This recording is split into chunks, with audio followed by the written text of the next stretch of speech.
Sometimes the strongest hearts come wrapped in the most vulnerable packages.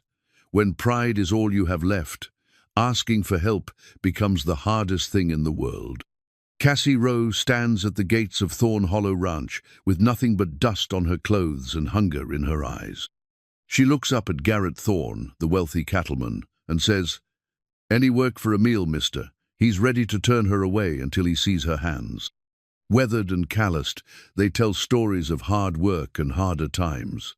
Something stirs in his chest. He gives her a job for one day, but she stays longer.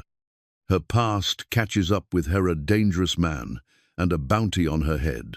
Now Garrett must choose between his safe life and protecting the woman who changed everything. Would a man risk it all for someone who came with nothing but courage?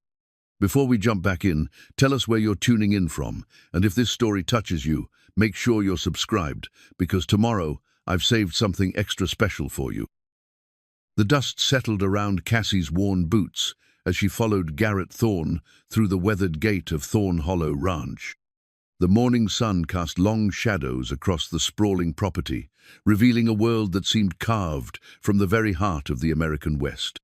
Weathered barns stood like sentinels against the horizon, their red paint faded to a rustic burgundy that spoke of decades weathering prairie storms. The main house, a two-story structure with a wraparound porch, commanded respect without ostentation, built by hands that understood the land's demands. Garrett walked with the measured stride of a man who'd covered this ground 1,000 times before. His weathered Stetson sat at just the right angle, casting shadows that couldn't quite hide the lines around his eyes, lines earned from squinting into countless sunrises and bearing burdens that came with 3,000 acres of responsibility. At 42, he carried himself with the quiet authority of someone who'd learned that respect was earned through action, not words. "Stables are this way," he said, his voice carrying the gravelly warmth of a man who spent more time talking to horses than people. "You'll start with mucking stalls. $1 an hour, plus meals. Work runs from sunup to sundown." Cassie nodded, clutching her battered leather satchel closer to her chest. The bag had seen better years, its brown surface scarred by weather and wear, buckles tarnished, and leather softened by countless miles. Yet she held it with the tenderness of someone protecting something precious, or perhaps protecting herself from losing what little remained. "That's more than fair, sir," she replied, her voice carrying traces of somewhere else, perhaps Texas, maybe Oklahoma, but softened by recent hardship. "I'm grateful for the chance." The stables rose before them, a testament to prosperity and care. 20 stalls lined the interior, each one meticulously maintained with fresh straw and gleaming water troughs. The scent of hay and horse filled the air, mixed with the earthy smell of well-tended livestock. Sunlight streamed through high windows, illuminating dust motes that danced like tiny spirits in the golden beams. "These are my pride," Garrett said, gesturing toward the horses. Quarter horses, mostly. Some Arabian bloodlines mixed in for speed and endurance. Every one of them knows their job, and they expect the same from anyone who works around them. A magnificent black stallion approached the gate of his stall, ears pricked forward with intelligent curiosity. Cassie instinctively extended her hand, palm up, allowing the horse to catch her scent. The stallion's nostrils flared delicately, and after a moment's consideration, he allowed her to stroke his muzzle. "That's Thunder," Garrett said, watching the interaction with keen interest. "He's particular about who he trusts. Took 3 months before he'd let my last stable hand get close enough to brush him properly." "He's beautiful," Cassie murmured, her voice taking on a different quality, softer, more reverent. "You can see the intelligence in his eyes, the nobility." Something flickered across Garrett's face, a recognition of something deeper than casual admiration. Most drifters looking for work would have nodded politely and moved on. This woman understood horses in a way that couldn't be taught. "You've worked with horses before," he observed, not quite a question. "Some," she replied, her hand still gentle on Thunder's neck. "My father had a small spread when I was growing up. Nothing like this, but enough to teach me that horses remember kindness and they remember cruelty even longer." The mention of her father brought a shadow across her features, brief but unmistakable. Garrett filed the observation away, his instincts sharpened by years of reading both horses and men. Everyone who wandered onto his property carried stories, but most were straightforward tales of hard luck and harder choices. This woman's story felt different, deeper, more carefully guarded. "Well then," he said, pulling his grandfather's pocket watch from his vest with practiced ease. The gold had worn smooth from decades of handling, first by his grandfather, then his father, and now by him. The weight of it in his palm carried more than time, it carried legacy, responsibility, the accumulated wisdom of generations who'd worked this land. It's 7:30. Breakfast is at 8, served in the main house kitchen. After that, you'll start with the stalls on the east side. The kitchen windows glowed warmly in the morning light as they approached the main house. Through the glass, Cassie could see a spacious room with white cabinets, a large wooden table worn smooth by use, and copper pots hanging from hooks above a massive stove. The domestic scene stirred something in her chest, a longing for normalcy she'd almost forgotten existed. "Maria Santos runs the kitchen," Garrett explained, opening the back door. "She's been with the ranch for 15 years, and she rules that domain with an iron skillet. Stay on her good side, and you'll eat better than most folks in town." Maria emerged from the pantry as they entered, a woman in her 50s with graying hair pulled back in a practical bun and eyes that missed nothing. She wore a flour-dusted apron over a simple blue dress, and her hands moved with the efficient grace of someone who'd prepared thousands of meals for working men. "Quién es esta?" she asked, looking Cassie up and down with the assessing gaze of someone who'd sized up her share of drifters and temporary help.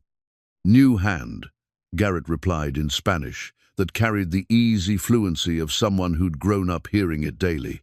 "Cassie Rowe. She'll be working the stables." Maria's expression softened marginally as she took in Cassie's worn clothes and the careful way she held herself, not with the swagger of someone looking for easy work, but with the quiet dignity of someone who understood that work was a privilege, not a right. "Bienvenida," she said simply, then switched to English. "You look hungry, mija.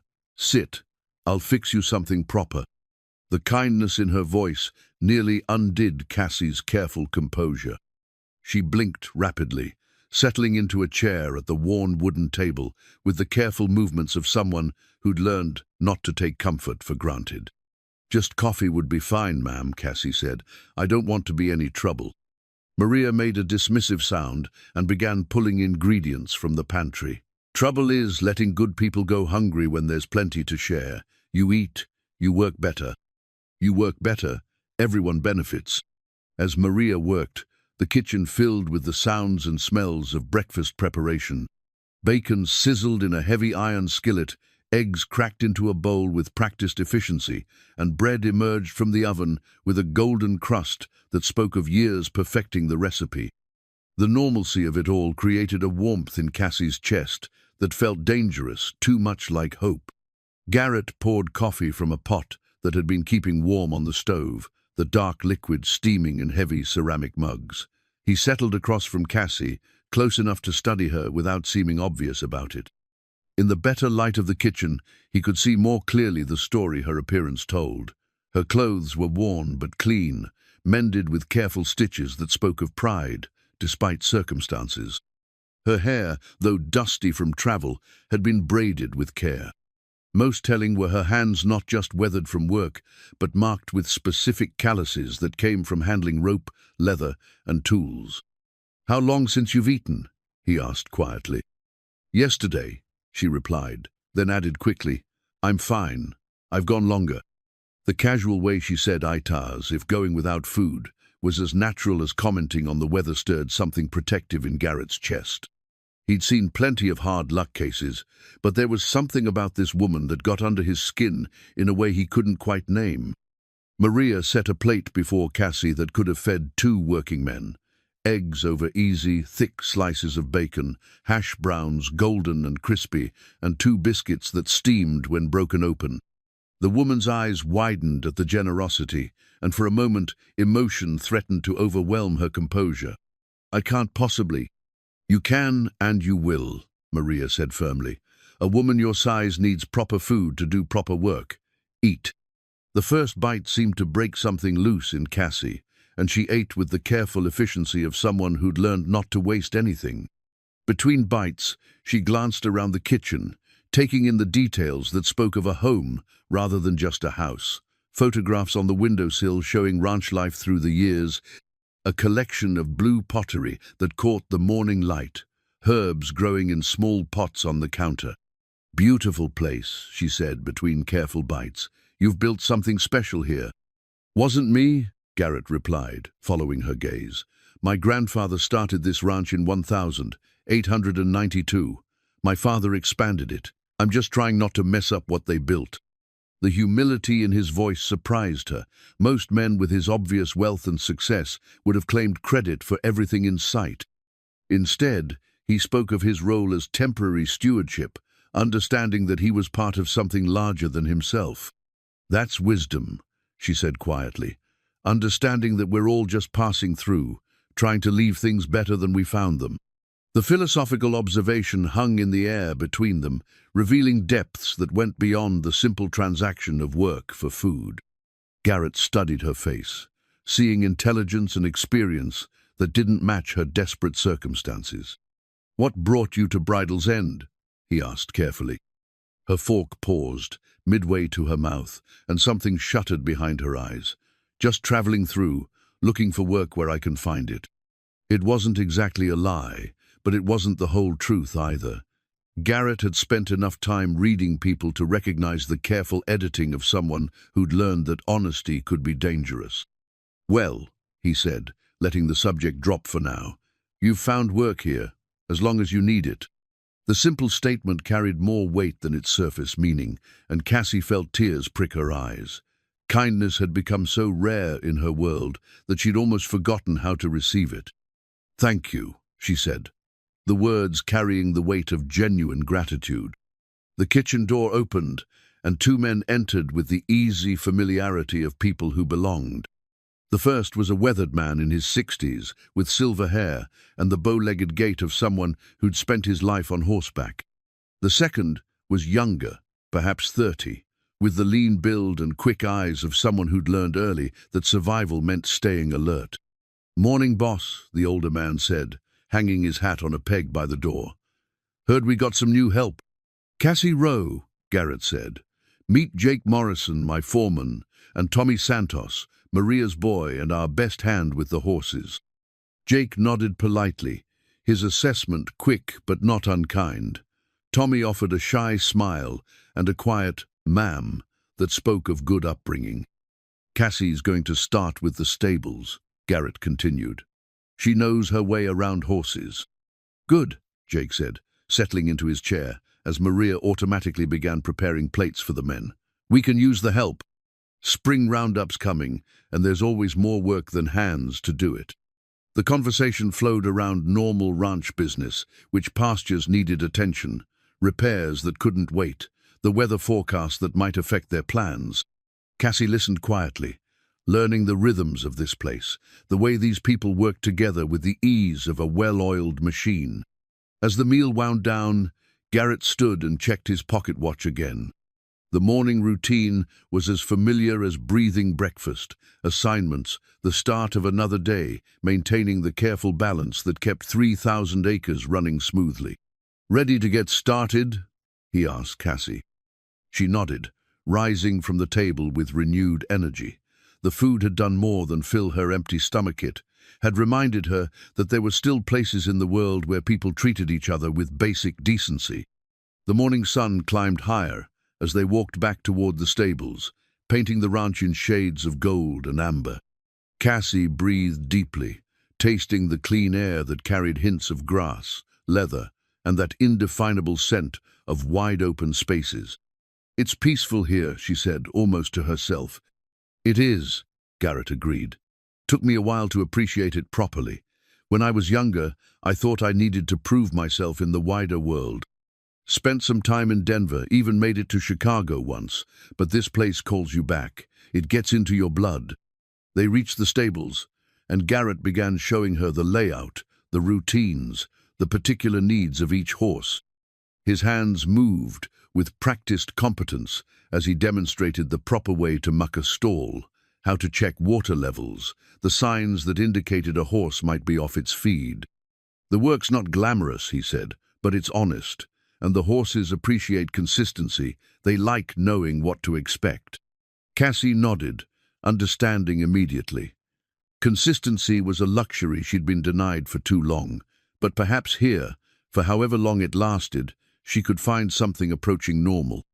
As Garrett handed her a pitchfork and showed her to the first stall, neither of them could have predicted that this simple beginning would set in motion events that would challenge everything they thought they knew about safety, trust, and the courage required to build something lasting in a world that often seemed designed to tear things down. The pocket watch in Garrett's vest ticked steadily, marking the passage of time in a place where time moved differently than in the rushing world beyond the ranch gates. Here, time was measured in the completion of necessary tasks, the changing of seasons, the slow building of trust between creatures who had learned that survival meant being careful about whom to trust. And in that measured time, something began to grow that neither of them was quite ready to name. 3 days into her work at Thorn Hollow, Cassie had fallen into a rhythm that felt almost like belonging. The horses knew her step now, and Thunder had taken to nickering softly whenever she approached his stall. The simple routine of mucking, feeding, and grooming provided a structure her life had lacked for months. She was careful not to let herself feel too settled, but the temptation grew stronger each morning when Maria handed her a steaming cup of coffee and asked about her plans for the day.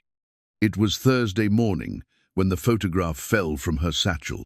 She'd been reaching for the small sewing kit she kept wrapped in oilcloth, intending to mend a tear in her work shirt during the lunch break. The movement jostled the bag's contents, and a folded piece of paper fluttered to the stable floor like a wounded bird. Cassie's heart stopped. The photograph was creased and torn along one edge, the image faded from handling and time. But the faces were still clear enough to tell their story.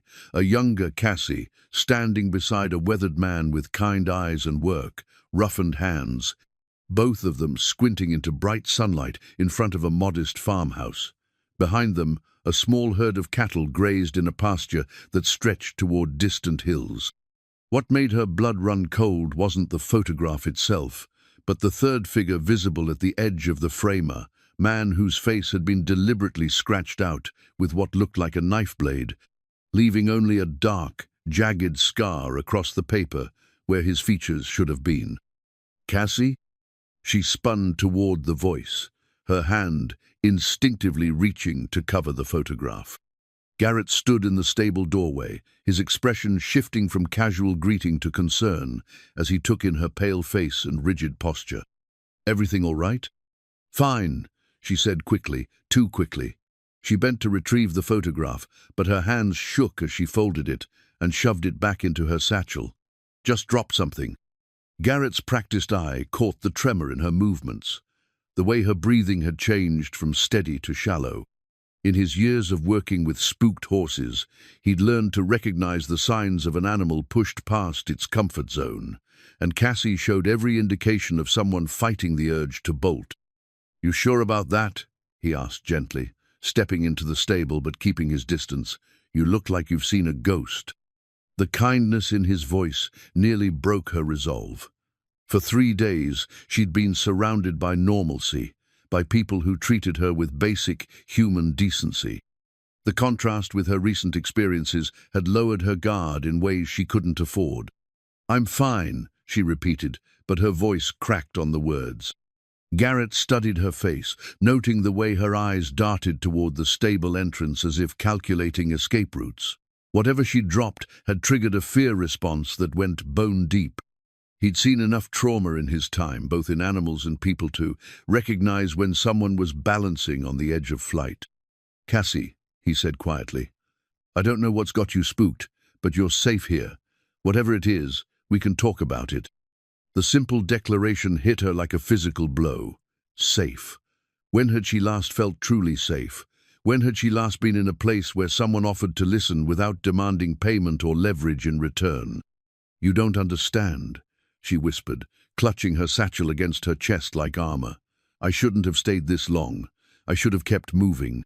Stayed where? Kept moving from what?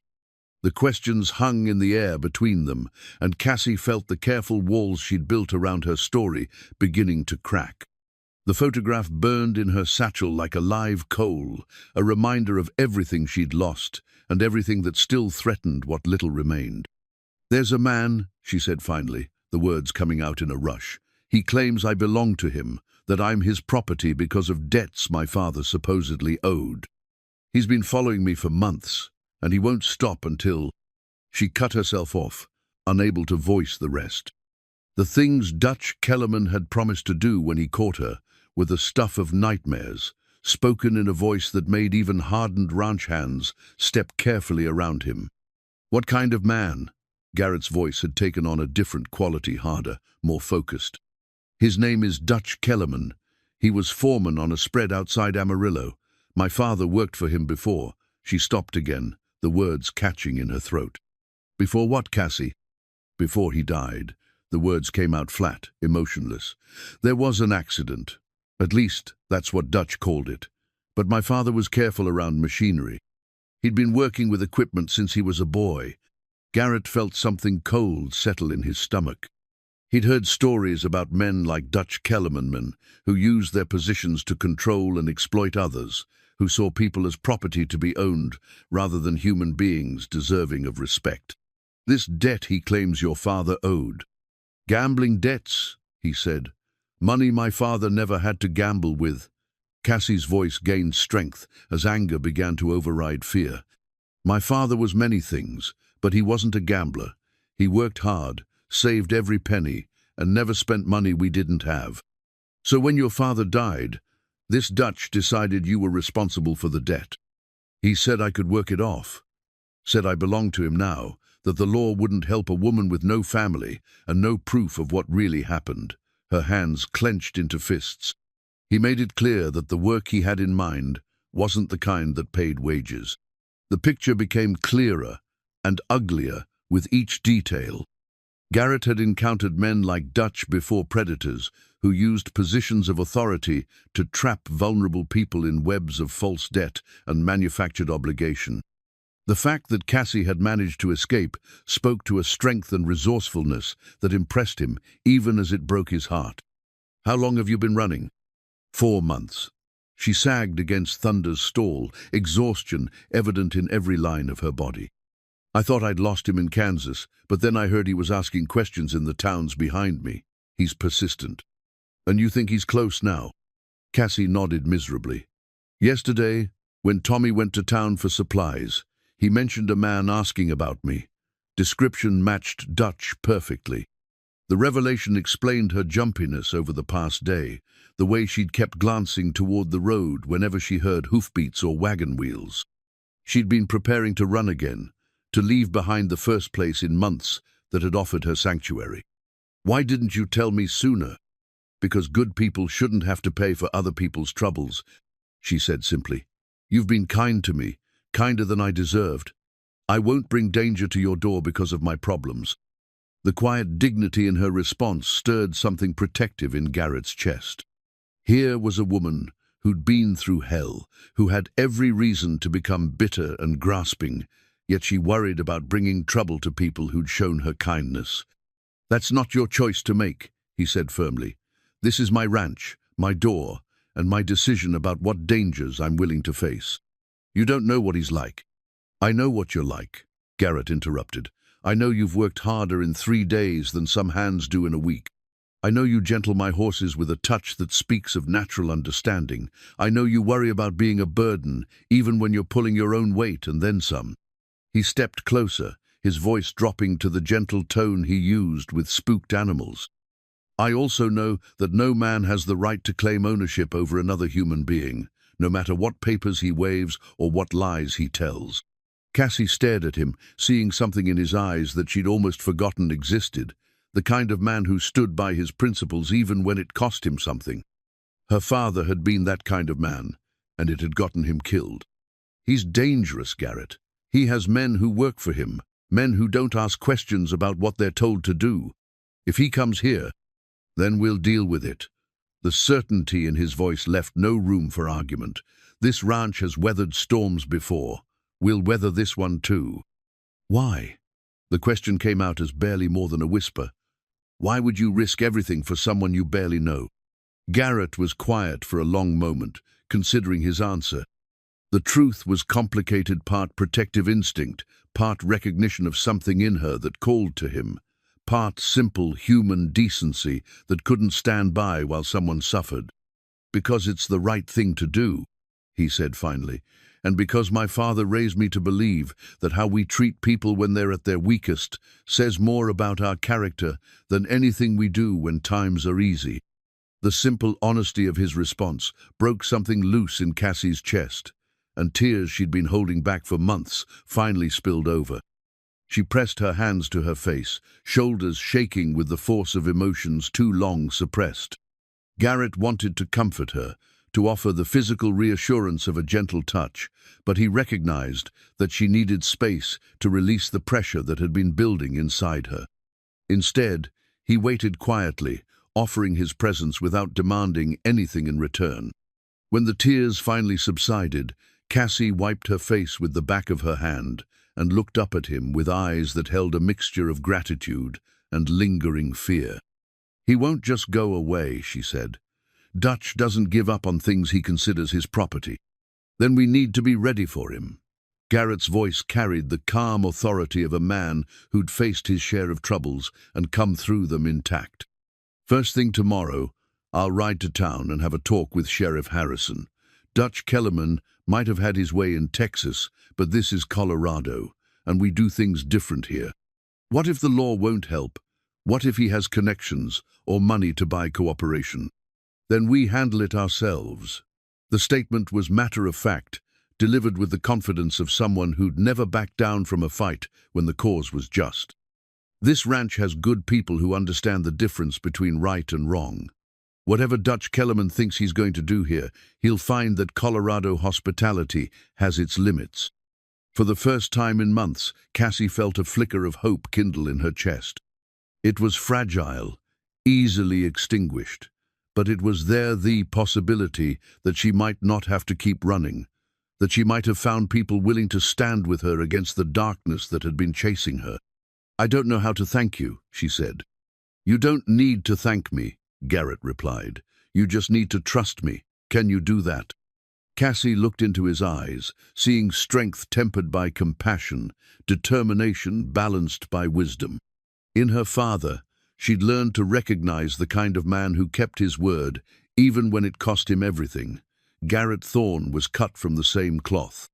"Yes," she said simply, "I can trust you."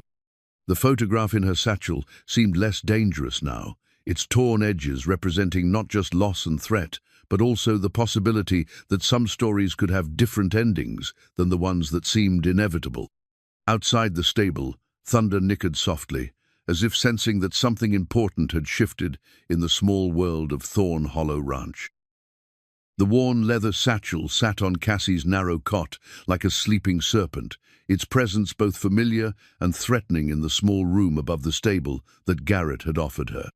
She'd spent the last hour staring at it, knowing that inside lay not just her meager possessions, but the remnants of a life that seemed to belong to someone else entirely.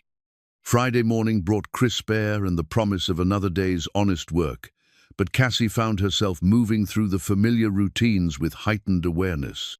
Every sound beyond the stable walls, the creak of wagon wheels, the distant lowing of cattle, the conversations of ranch hands going about their business, carried the potential for danger.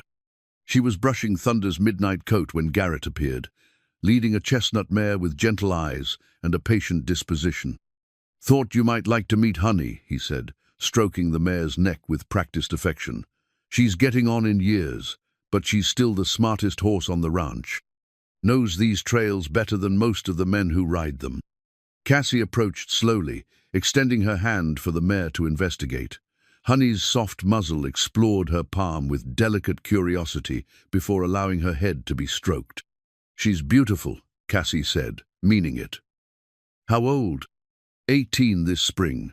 My father bought her as a yearling. Said she had the look of a horse that would remember kindness and repay it tenfold. He was right.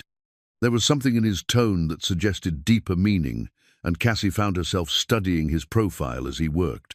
The morning light revealed details she'd been too distracted to notice before: the small scar along his jawline, the way his hands moved with unconscious competence, the patience in his movements that spoke of a man who understood that the best things in life couldn't be rushed. Your father sounds like he was a wise man. He was. Garrett's voice carried the weight of loss tempered by good memories. He always said that how a person treats animals tells you everything you need to know about their character. Animals can't lie or pretend they respond to what's really there.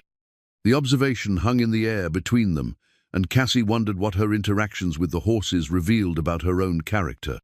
In the past months of running and hiding, she'd sometimes felt as if she'd lost track of who she really was, beneath the layers of fear and desperation. What did he think horses could see in people?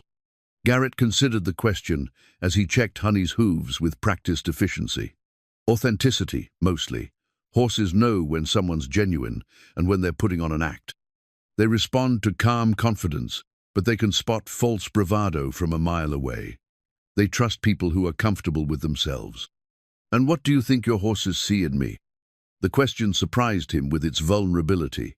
He looked up from Honey's hoof to find Cassie watching him with an expression that was part curiosity, part fear of the answer. They see someone who's been hurt, but hasn't let it make her cruel, he said after a moment. Someone who's learned to be careful without becoming closed off. Thunder's a good judge of character, and he took to you faster than anyone I've ever seen. The simple honesty of his assessment brought color to her cheeks. It had been so long since someone had spoken of her character in positive terms that she'd almost forgotten she possessed qualities worth noting.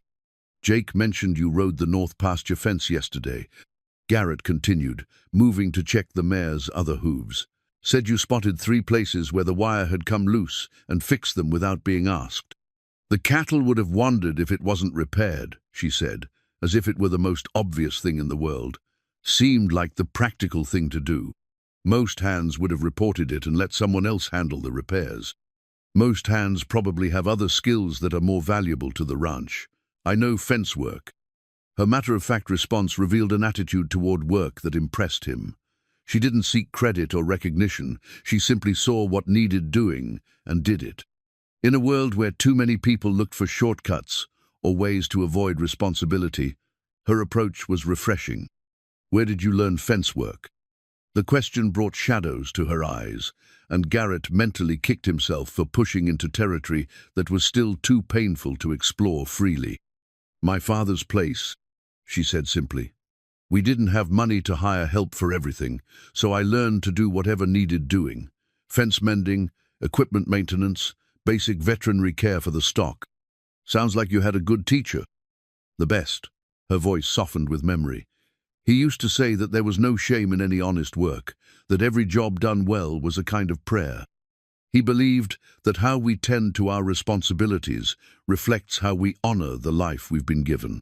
The philosophy resonated with Garrett's own upbringing, and he found himself wanting to know more about the man who'd raised such a daughter.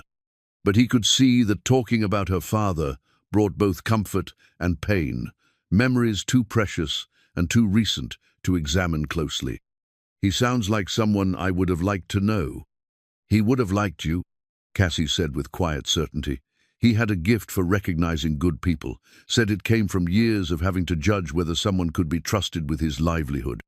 They worked in companionable silence for a while, moving through the morning routines with the easy coordination of people who understood the rhythm of ranch life. Cassie found herself relaxing into the familiar tasks, her body remembering skills and movements that connected her to better times. It was Tommy Santos who brought the first ripple of unease to the morning's peace.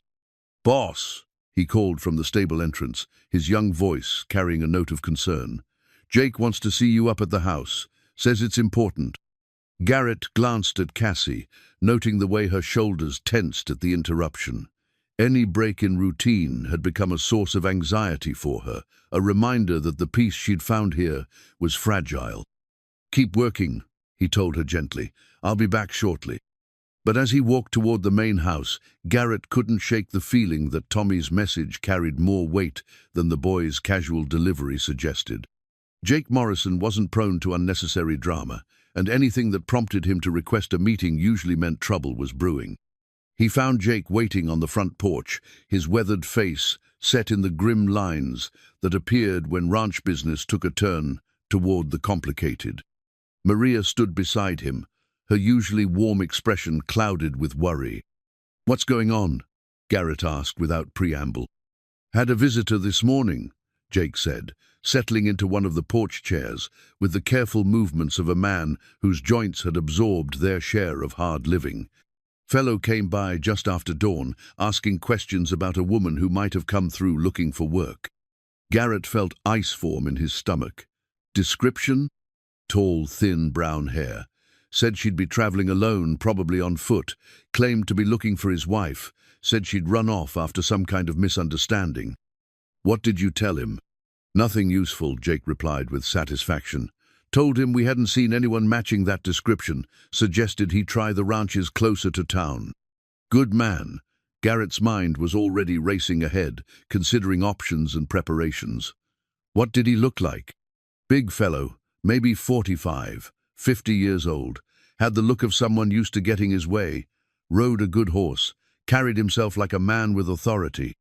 But there was something about his eyes." Jake paused, searching for the right words. "Cold. Like looking at a snake."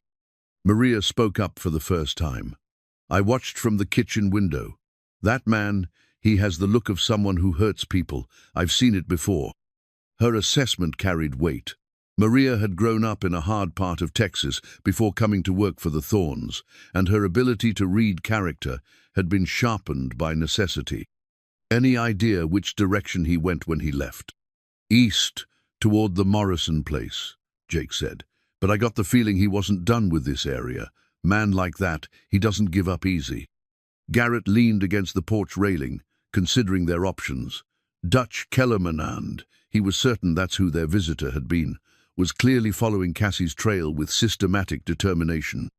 The fact that he'd reached Thorn Hollow meant that staying ahead of him would require more than simple geography. "Jake, I want you to spread the word among the hands. Anyone asks about Cassie, they haven't seen her. Anyone they don't recognize asking questions about anything, they're to report it immediately. You want to tell me what this is really about?" Garrett looked at his foreman, a man who'd been with the ranch for over a decade and had earned the right to know when trouble was heading their way. "Cassie's running from a man who claims she belongs to him. Says her father owed gambling debts, that she's his property now. From what she's told me, the man's dangerous and doesn't take no for an answer." Jake's expression darkened. One of those types. Figured it might be something like that, the way she startles at sudden noises and watches the roads. "What do you think?" "I think a man who claims ownership over another human being needs to be educated about the error of his ways," Jake said with the quiet certainty of someone who'd faced down his share of bullies. "And I think this ranch has enough good men to provide that education if it becomes necessary." The loyalty in his foreman's voice warmed Garrett's chest. Jake Morrison had seen enough of the world to recognize evil when it presented itself, and his willingness to stand against it was both comforting and necessary. "I hope it doesn't come to that, but I'm glad to know you feel that way." "Boss," Jake said, his tone becoming more serious, "that girl's been working harder than anyone has a right to expect, and she's never asked for anything but the chance to earn her keep. That counts for something in my book. Mine too. What's our next move?" Garrett considered their options. Dutch Kellerman knew Cassie was in the area, which meant running would only delay the inevitable confrontation. Better to face the problem on ground, they knew, with allies they could trust. "First, I'm riding to town to talk with Sheriff Harrison. This needs to be handled legally if possible. And if it can't be handled legally, then we handle it the way my grandfather would have, with clear conscience and steady aim." The determination in Garrett's voice left no doubt about his commitment to protecting Cassie, whatever the cost. Jake nodded approvingly, recognizing the steel beneath his employer's usually calm demeanor. "I'll make sure the men know what's expected," Jake said, "and I'll have Tommy keep an extra eye on the approaches to the ranch. Boy's got sharp eyes and good instincts." As they talked, Cassie continued her work in the stables, unaware that the shadow she'd been fleeing had finally caught up with her sanctuary. The leather satchel in her room held the torn photograph that had started this conversation, its damaged surface a reminder that some things, once broken, could never be completely repaired. But perhaps, with the right people standing beside her, they could be strong enough to endure whatever storms lay ahead. The hand-carved wooden cross lay warm against Cassie's palm as she sat on the edge of her narrow cot, watching the last light of day fade beyond her small window. The simple piece of pine, worn smooth by years of handling, had been her father's most treasured possession, not because of its monetary value, which was negligible, but because of what it represented. "Faith isn't about having all the answers," he'd told her once, pressing the cross into her young hands during a particularly difficult time when drought had threatened their small herd. "It's about believing that even when we can't see the path forward, we're not walking it alone." She'd carried those words, and the cross, through every challenge since.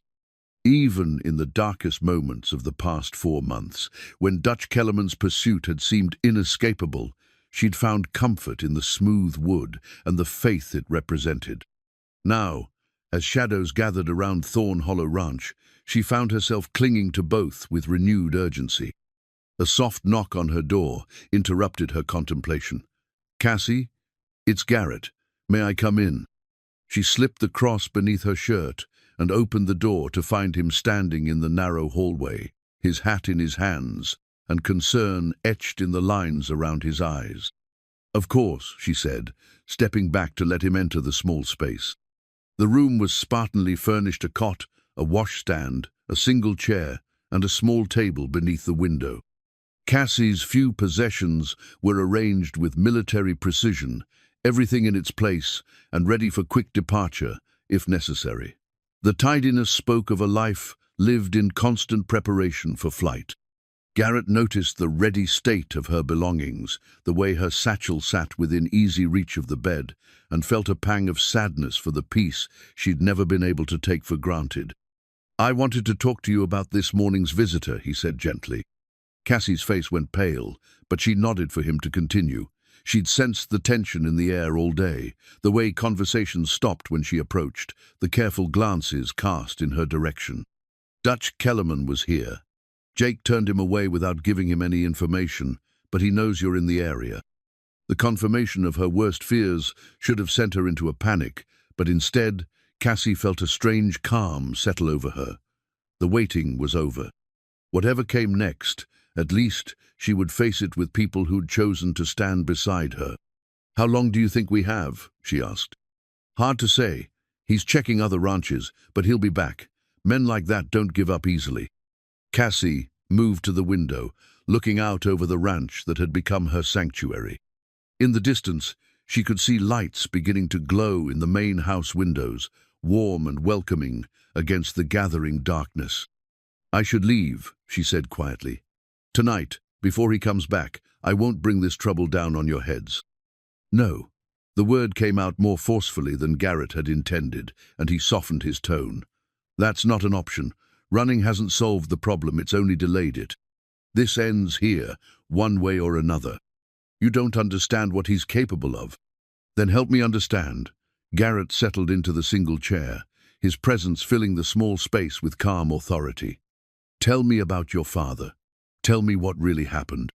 Cassie was quiet for a long moment, her fingers unconsciously finding the cross beneath her shirt. The story she'd kept locked inside for months, pressed against her throat like a living thing, demanding release. "My father was Thomas Rowe," she began, her voice barely above a whisper. "He was a good man, an honest man.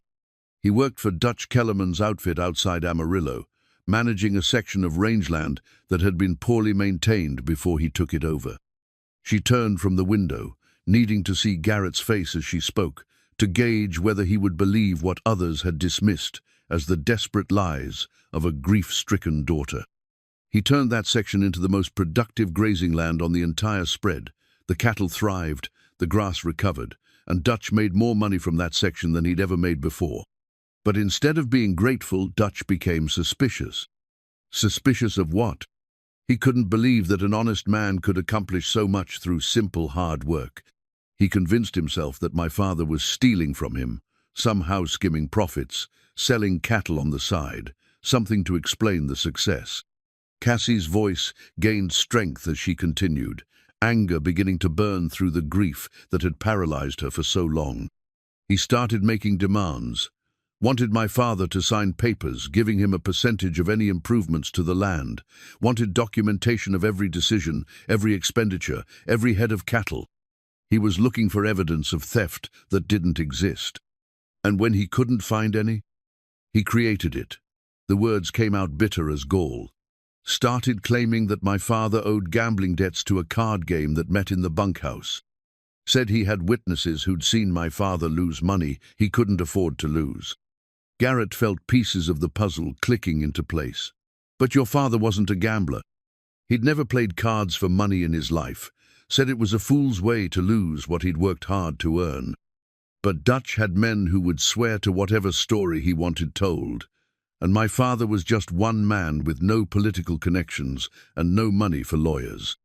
The injustice of it stirred something dark in Garrett's chest. He'd seen similar scenarios play out across the West, powerful men, using their influence to exploit and destroy those who couldn't fight back through the system. What happened to him? Cassie's composure finally cracked, tears spilling down her cheeks as the memory she'd been trying to suppress finally forced its way to the surface. There was an accident with a hay baler. The safety mechanism failed, and he was caught in the machinery. Dutch claimed it was mechanical failure, but I'd seen my father check that equipment myself the day before. He was meticulous about safety, especially with dangerous machinery. You think Dutch sabotaged it? I know he did. Her voice carried absolute certainty. I found scratches on the safety catch where someone had filed it to make it fail. But by the time I could show anyone, Dutch had already had the equipment hauled away and scrapped. The picture was becoming clearer and uglier with each detail.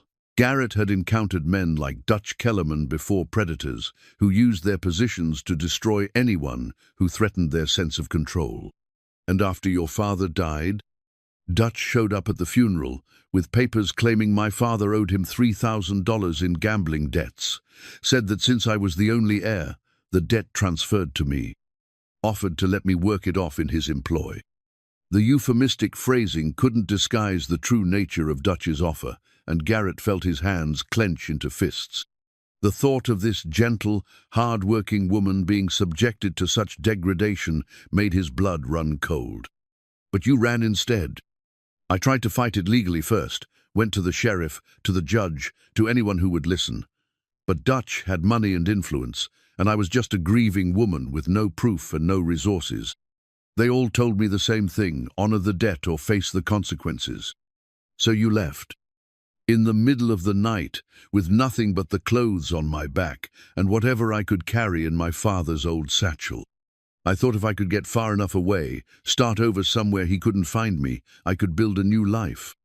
But he followed you. He hired men to track me, professional bounty hunters who know how to find people who don't want to be found. Every time I thought I'd gotten away, they'd show up asking questions, getting closer. Cassie sank onto the edge of her cot, exhaustion evident in every line of her body. The constant fear, the endless running, the knowledge that she could never truly rest had worn her down to a shadow of the woman she'd been before her father's death. "I'm tired, Garrett," she whispered. "I'm so tired of running, of looking over my shoulder, of never being able to trust that kindness isn't a trap. But I can't stop. If I stop, he wins." Garrett rose from his chair and moved to sit beside her on the narrow cot, careful to maintain appropriate distance while offering his presence as comfort. "You don't have to run anymore," he said quietly. "You've found people who believe in doing what's right, regardless of the cost. That has to count for something. But what if it's not enough? What if he has too much power, too many resources? Then we'll find another way." The certainty in his voice was absolute. My father used to say that evil only triumphs when good people decide it's too difficult to oppose it. I've never believed in backing down from bullies, and I'm not about to start now." Cassie looked into his eyes, seeing the same quality of character that had made her father such a formidable opponent of injustice. The resemblance wasn't physical, but something deeper, a moral courage that refused to compromise with evil, regardless of the personal cost. "Why?" she asked, echoing her question from the stable. "Why risk everything for someone you've known less than a week?" Garrett was quiet for a moment, considering how to put into words the complex mixture of protective instinct, moral conviction, and growing personal attachment that drove his determination to help her. "Because I've seen what happens when good people stand by and do nothing," he said finally. "Because my father taught me that how we treat the vulnerable in our society reflects who we really are as people. And because—" He stopped, suddenly aware that he was about to venture into territory that might be too personal, too soon. "Because what?" "Because you matter," he said simply, "not just as someone deserving of help, but as yourself. In the few days you've been here, you've made this place better. You've brought a kind of peace to the horses, a warmth to the kitchen, a sense of purpose to work that had started to feel routine." The honesty in his words hit her like a physical blow. It had been so long since someone had seen value in her as a person rather than as property or problem, that she'd almost forgotten such recognition was possible. "I don't know how to be anything other than careful," she whispered. "I don't know how to trust that good things can last." "Then we'll learn together," Garrett said. "One day at a time, one choice at a time, until careful becomes confident and fear becomes faith."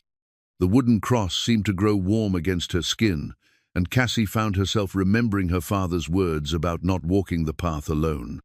Perhaps faith wasn't just about believing in divine providence. Perhaps it was also about recognizing the divine in human kindness, in the willingness of strangers to become allies, in the courage to hope when hope seemed foolish. "I want to believe that," she said, her voice stronger now. "I want to believe that this can end differently than it started." "It will," Garrett promised. "Whatever Dutch Kellerman thinks he's going to accomplish here, he's about to learn that some things are worth fighting for, and some people won't be intimidated." As if summoned by their conversation, the sound of approaching hoofbeats drifted through the window. Both of them froze, listening as the rhythm grew closer, more distinct. It was too late for casual visitors, too purposeful for routine ranch business. "Stay here," Garrett said quietly, rising and moving toward the window. But Cassie was already on her feet, her hand instinctively reaching for her satchel. If it's him, we face it together." Garrett's voice carried the calm authority of a man who'd made his decision and would see it through regardless of consequences. "No more running, remember." The hoofbeats stopped in the ranch yard below, followed by the sound of voices, Jake's measured tones, mixing with something harder, more demanding. Even through the closed window, they could hear the tension in the exchange. Cassie moved to stand beside Garrett at the window, and together they looked down into the yard, where lamplight revealed Jake Morrison facing a tall, broad-shouldered man whose posture radiated barely controlled aggression. Even in the uncertain light, there was no mistaking the cold calculation in Dutch Kellerman's stance. "He's not alone," Cassie whispered, noting the two mounted figures who remained in the shadows just beyond the circle of light. "Neither are we," Garrett replied, his hand moving instinctively to check the revolver at his hip. "Jake can handle himself, and Tommy's probably already alerting the other hands." They watched as the confrontation below continued, Dutch's voice rising with each of Jake's refusals to provide information. The man's frustration was evident in his gestures, the way he moved closer to Jake with each exchange, using his size to intimidate. "He's getting angry," Cassie observed, recognizing the signs that had preceded violence in her past encounters with Dutch. "Good," Garrett said grimly. "Angry men make mistakes." The exchange below reached some kind of conclusion, with Dutch gesturing sharply toward his companions before mounting his horse with movements that spoke of barely contained fury. As the three riders disappeared into the darkness, Cassie felt both relief and dread relief that the immediate confrontation was over, dread at the certainty that it was merely postponed. "He'll be back," she said quietly. "I'm counting on it." Garrett's response surprised her with its confidence. "Better to face him here, on our terms, than to keep wondering when and where he'll strike." A few minutes later, Jake's familiar knock sounded on the door.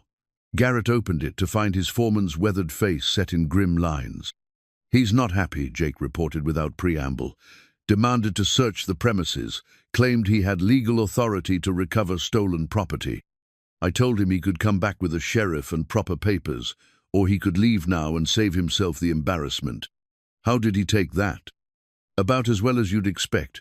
Made some threats about what happens to people who interfere with his business, but ultimately decided discretion was the better part of valor.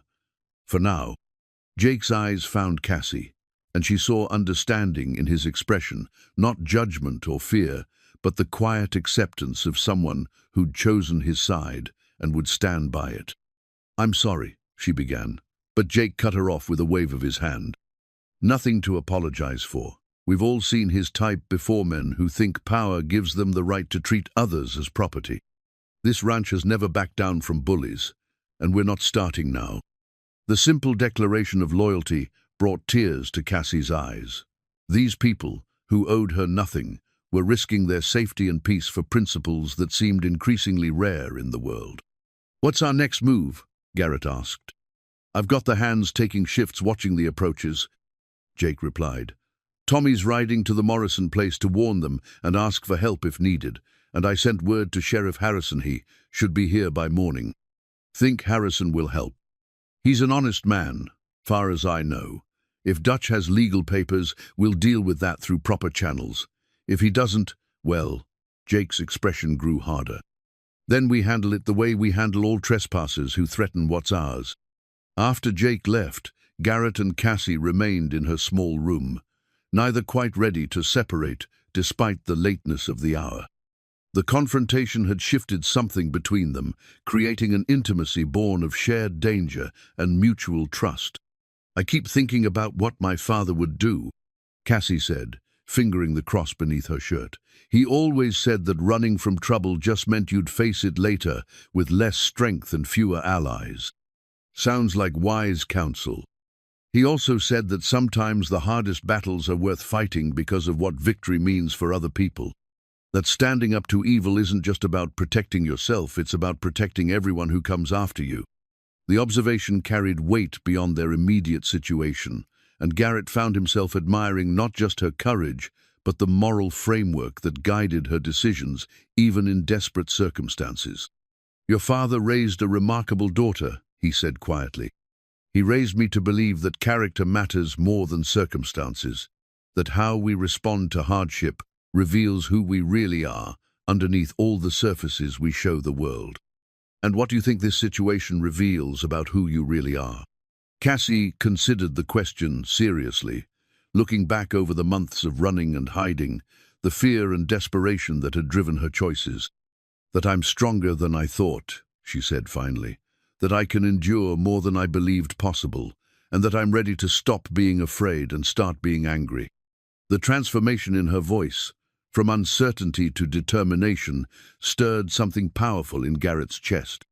This was the woman her father had raised, not the frightened creature Dutch cattleman had tried to create, but someone with the moral courage to stand against injustice regardless of personal cost.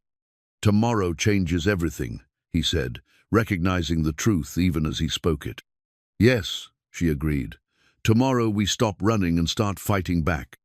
As they finally parted for the night, both of them understood that the sanctuary of Thorn Hollow Ranch had become something more, a battleground, where more than just Cassie's freedom would be decided. The outcome would determine whether good people could still stand against evil, whether justice could triumph over power, and whether two people who'd found each other in the midst of crisis could build something lasting from the ashes of what they'd lost. The unused engagement ring lay hidden in the bottom drawer of Garrett's desk, wrapped in faded blue velvet that had once held promise instead of regret. He hadn't looked at it in 3 years, But this morning, as dawn painted the ranch in shades of gold and amber, he found himself staring at the drawer as if it contained answers to questions he'd never learned to ask properly. Sarah Manning had been the banker's daughter from Denver, beautiful and refined in all the ways a successful rancher's wife was supposed to be. Their courtship had followed the prescribed patterns of respectable society-supervised visits, chaperoned rides, carefully orchestrated conversations about shared interests and compatible futures.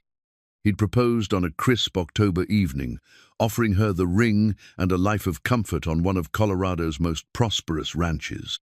She'd said yes with the proper enthusiasm, planned their wedding with meticulous attention to social expectations, and then, 3 weeks before the ceremony, had quietly but firmly called everything off. "I don't love you, Garrett," she'd said with the kind honesty that cut deeper than any deception could have. "And you don't love Menno, really. We love the idea of each other, the safety of a suitable match, but that's not enough to build a marriage on." She'd been right, of course. What he'd felt for her had been affection, admiration, and a kind of grateful relief that someone of her caliber had accepted his proposal.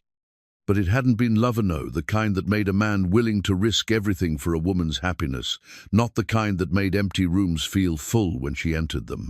Now, as he prepared to face whatever the day would bring, Garrett found himself thinking about the difference between what he'd felt for Sarah and what was growing in his chest whenever he looked at Cassie Rowe.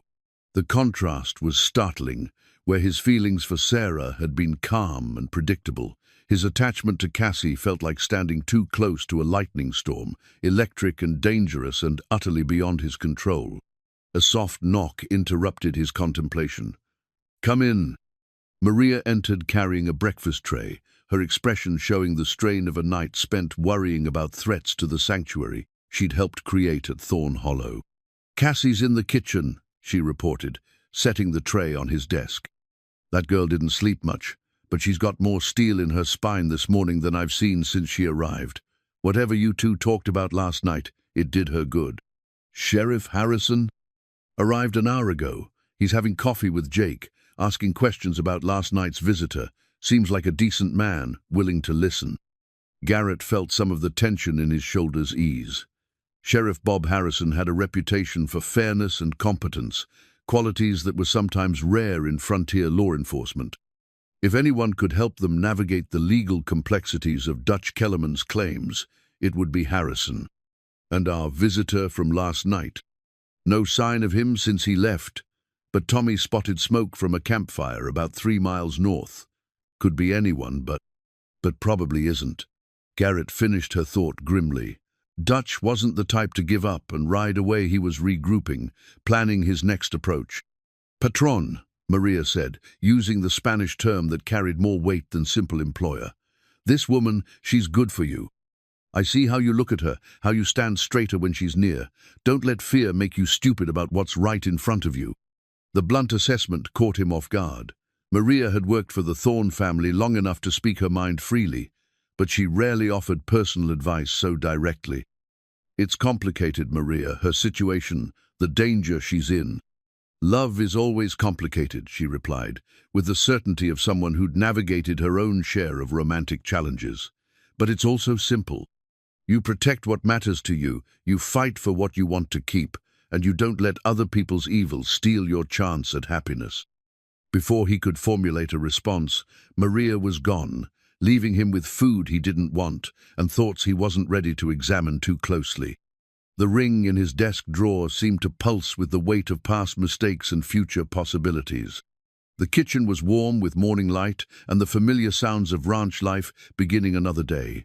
Cassie stood at the stove beside Maria, learning to make biscuits with the focused attention she brought to all new tasks. Her hair was braided back neatly, and she wore one of Maria's spare aprons over her work dress, looking for all the world like she belonged in this domestic scene. But Garrett could see the tension in her shoulders, the way her eyes flicked toward the windows, with each sound from the yard. She was operating on 2 levels, maintaining the appearance of normalcy, while remaining constantly alert for signs of danger. "Morning," he said quietly, not wanting to startle her. She turned with a smile that didn't quite reach her eyes. Sheriff Harrison seems like a good man. He's been asking thoughtful questions, not just going through the motions. That's encouraging. Garrett poured himself coffee from the pot that always seemed to be ready in Maria's kitchen. What's your impression of our situation? Honestly, I think Dutch overplayed his hand by coming here with threats instead of proper legal documents. The sheriff asked some pointed questions about jurisdiction and evidence that Dutch won't be able to answer satisfactorily. Sheriff Harrison chose that moment to enter the kitchen, a man in his 50s with grey hair and the kind of steady presence that came from years of dealing with difficult situations without losing his humanity. "Mr. Thorne," he said, extending a weathered hand, "I understand you've got some trouble brewing." "Sheriff." Garrett's handshake was firm, respectful. "Appreciate you coming out so quickly. Jake filled me in on the basics, but I'd like to hear the full story from Miss Rowe herself, if she's willing." Cassie nodded, setting down the wooden spoon she'd been using to mix biscuit dough. Over the next 20 minutes, she told her story with the same quiet dignity she'd shown Garrett, presenting facts without embellishment or self-pity. Harrison listened without interruption, his experienced eyes noting details that spoke to credibility, the consistency of her account, the specificity of her memories, the way her anger focused on injustice rather than personal grievance. "These gambling debts Mr. Kellerman claims your father owed?" Harrison said when she finished. "Did he show you any documentation? Promissory notes, witness statements, anything in writing?" "He had papers, but he wouldn't let me examine them closely. Said they were legal documents and that was all I needed to know." "And the men who supposedly witnessed these card games?" "All employees of Dutch's outfit, men who would say whatever he wanted them to say to keep their jobs." Harrison nodded thoughtfully. "In my experience, legitimate debts come with legitimate documentation. If this Kellerman fellow had solid legal ground to stand on, he'd have come here with properly executed papers and a territorial marshal, not threats and intimidation." "So what are our options?" Garrett asked. "Well, first thing is to establish that Miss Rowe is under the protection of the law here in Colorado. If Kellerman wants to pursue any legal claims, he'll have to do it through proper channels, which means providing actual evidence, not just allegations. And if he's not interested in proper channels," Harrison's expression grew harder, "then he'll discover that Colorado takes a dim view of men who try to settle disputes through threats and violence. I've got deputy marshals who can be here within a day if needed." The conversation was interrupted by the sound of hoofbeats in the yard, not the threatening approach of the previous night, but the familiar rhythm of ranch business. Tommy Santos appeared in the doorway, his young face flushed with urgency. "Boss, you need to see this," he said, holding out a piece of paper that looked like it had been nailed to something. "Found it on the gatepost this morning." Garrett took the paper, his expression darkening as he read. The message was brief and to the point. "The woman belongs to me. Interfering with my legal rights will have consequences. You have until sunset tomorrow to turn her over, or I'll take what's mine by force." "Well," Sheriff Harrison said after reading the note, "that simplifies things considerably. Threatening violence to obtain what he claims as property isn't legal anywhere in the territory. This gives me grounds to arrest him if he shows his face again." "You think he'll back down now that law enforcement is involved?" Cassie asked.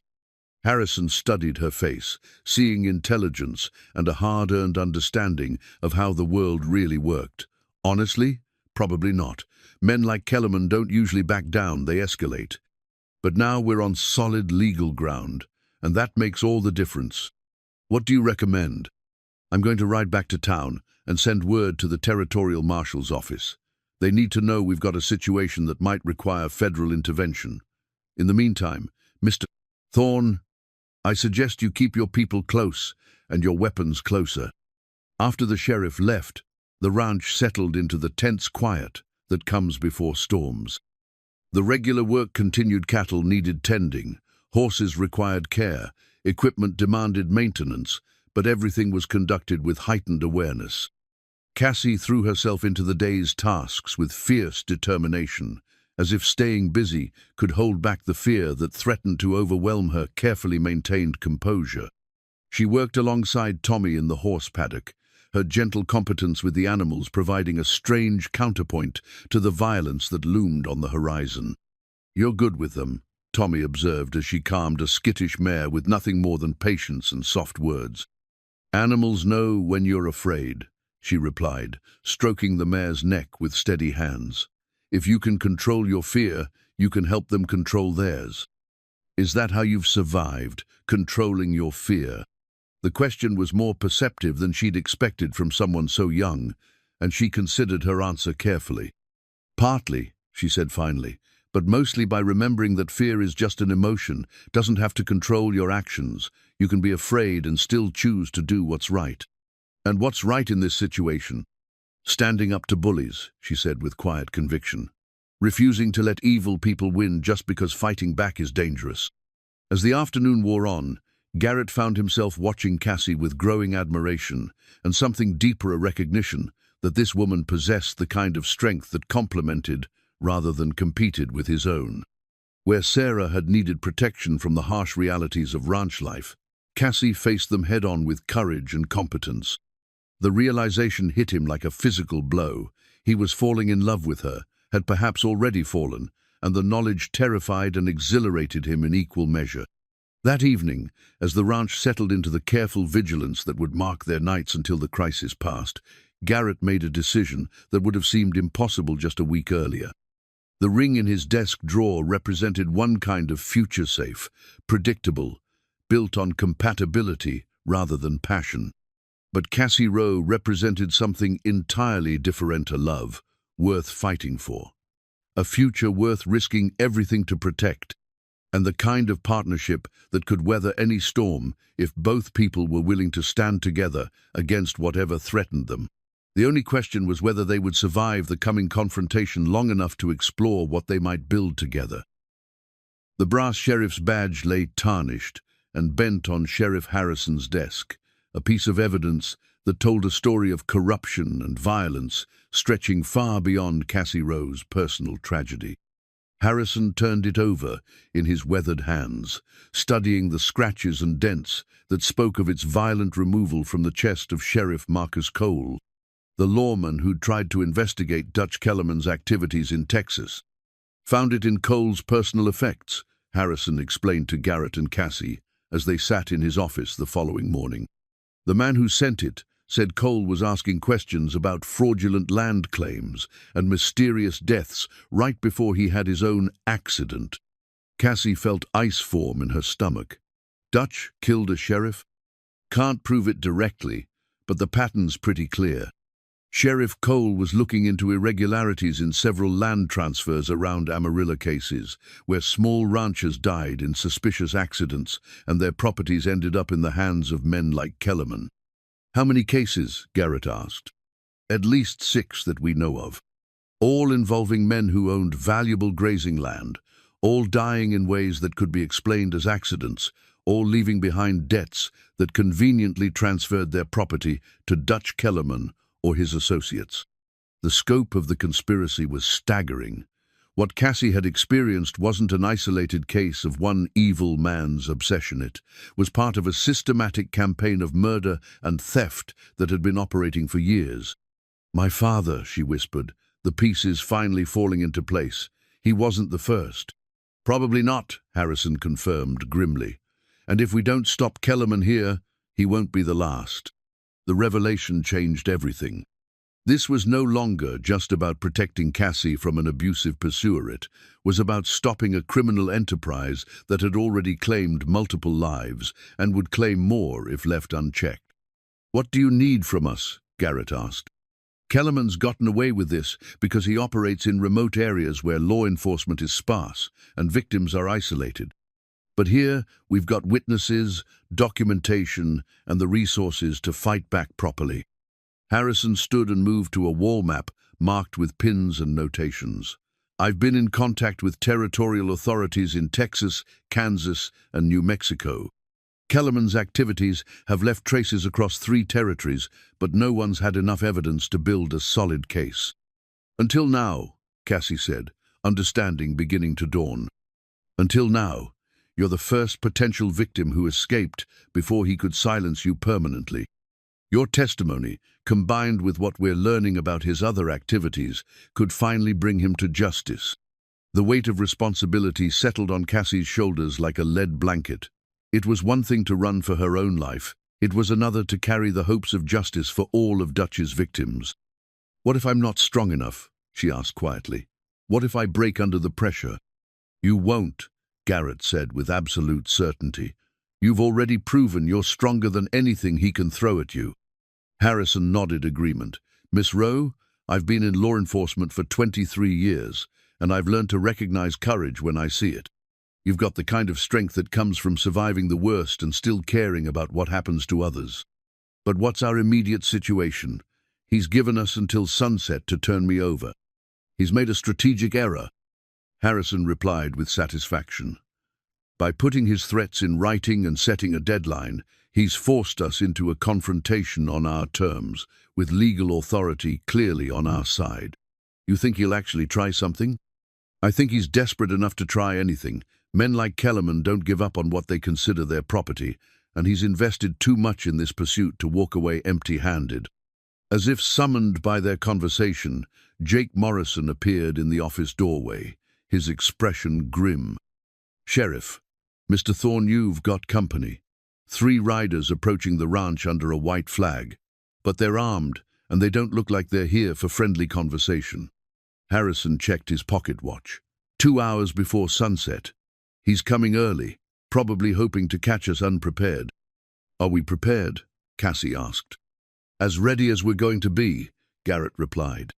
Jake's got the hands positioned around the ranch buildings, Tommy's watching the back approaches, and Maria's got food and medical supplies ready in case this turns into a siege. The 3 of them mounted their horses and rode toward the ranch, where they could see Dutch Kellerman and his 2 companions waiting in the yard. Even at a distance, Dutch's posture radiated arrogance and barely contained violence. As they drew closer, Cassie got her first clear look at the man who'd haunted her dreams for months. Dutch Kellerman was bigger than she remembered, his bulk suggesting strength that had gone soft around the edges but remained dangerous.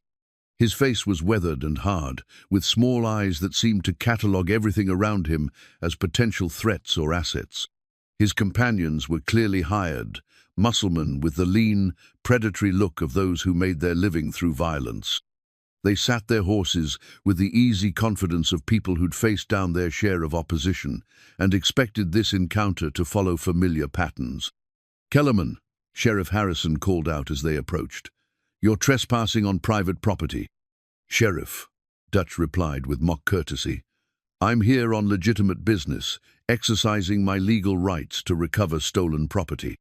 The only thing stolen here is the lives of good people you've murdered for their land." Harrison shot back. "Sheriff Marcus Cole was a friend of mine, and I know what happened to him." For the first time, something flickered behind Dutch's cold eye, surprise, perhaps, that his past activities had come to light. "I don't know what you're talking about, Sheriff. I'm just here to collect what's mine and be on my way."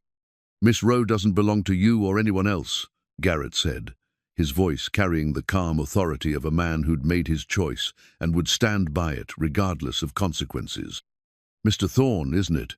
Dutch's attention shifted to Garrett with the focused intensity of a predator evaluating prey.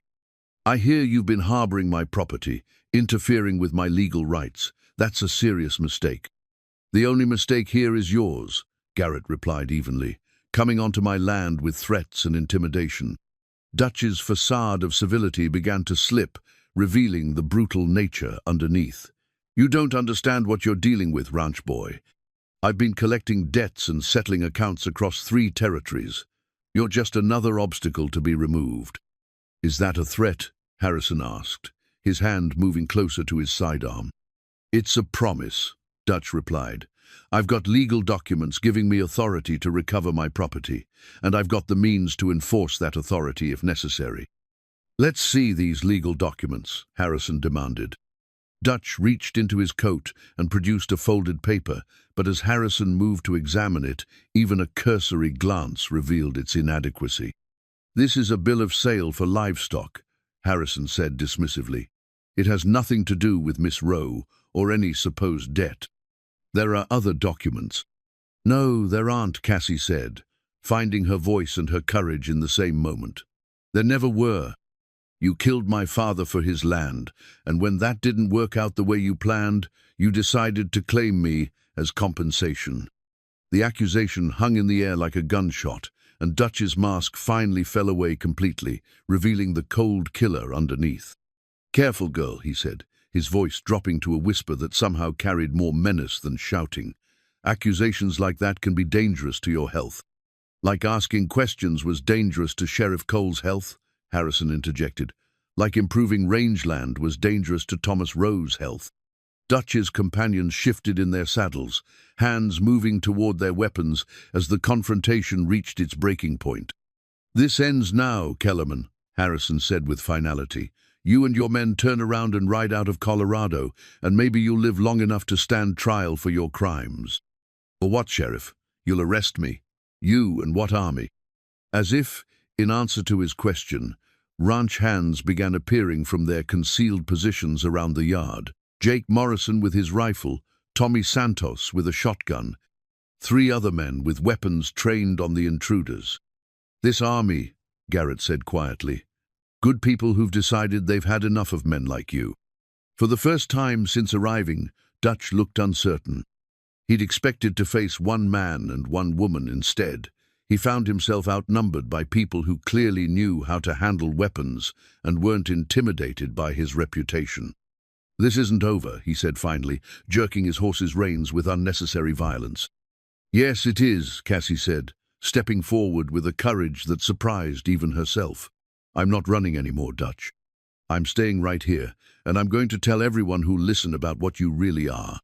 "You little—" "Enough," Harrison commanded. "You've got 10 seconds to get off this property, or I'm placing you under arrest for trespassing, making terroristic threats, and conspiracy to commit murder." Dutch stared at Cassie for a long moment, hatred burning in his eyes like a live coal. But faced with overwhelming opposition and no legal ground to stand on, he finally spurred his horse toward the gate. "This isn't finished," he called back. "You can't watch her forever." But as the 3 riders disappeared into the gathering dusk, everyone present understood that something fundamental had shifted. The confrontation they'd all been dreading was over, but the war itself was just beginning. That evening, as the ranch settled into cautious celebration of their temporary victory, Garrett found Cassie sitting on the porch of the main house, watching the stars emerge in the clear mountain sky. "How are you feeling?" he asked, settling into the chair beside her. "Different," she said after a moment's consideration. "For months, I've been afraid of him, of what he represented, but today, when I looked into his eyes, I realized something." "What's that?" "He's just a man. A terrible, evil man, but still just a man, and men can be stopped." Garrett studied her profile in the starlight, seeing strength where before there had been only fear, determination where before there had been only desperation. "What happens now? Now we finish what we started," she said with quiet conviction. "Sheriff Harrison needs my testimony to build his case, and I'm going to give it to him. All of it, everything I know about Dutch's operation. That could take weeks, maybe months. Then I guess I'll be staying in Colorado for a while longer." She turned to look at him directly. "If that's all right with you." The question carried weight beyond its surface meaning, and Garrett felt his heart skip as he recognized the invitation implicit in her words. "Cassie," he said carefully, "there's something I need to tell you. Something about how I feel." "I know," she interrupted gently. "I can see it in your eyes, in the way you've risked everything to protect me. The question is, what are we going to do about it?" The brass badge in Sheriff Harrison's office represented justice delayed but not denied. Here, under the Colorado stars, with a woman who'd found her courage in the face of impossible odds, Garrett began to believe that some stories could have happy endings after all. The forged ownership papers lay scattered across Sheriff Harrison's desk like fallen leaves, their careful script and official-looking seals unable to disguise the fundamental deception they represented. But it was what the papers revealed about the scope of Dutch Kellerman's criminal enterprise that left the three people studying them stunned into silence. "This isn't just about land fraud," Harrison said, his voice heavy with the weight of revelation. "This is about the entire territorial expansion. Look at these property descriptions." Cassie leaned forward, studying the documents the Dutch had been carrying when they'd searched his belongings after arresting him for the attack on the ranch 2 nights earlier. What she'd initially assumed were simple forged deeds for her father's small spread turned out to be something far more sinister. "These properties," she began, then stopped as the implications hit her. "Every major water source between Denver and Santa Fe," Garrett finished grimly. "If someone controlled all these parcels, they'd control the entire cattle industry in 3 territories.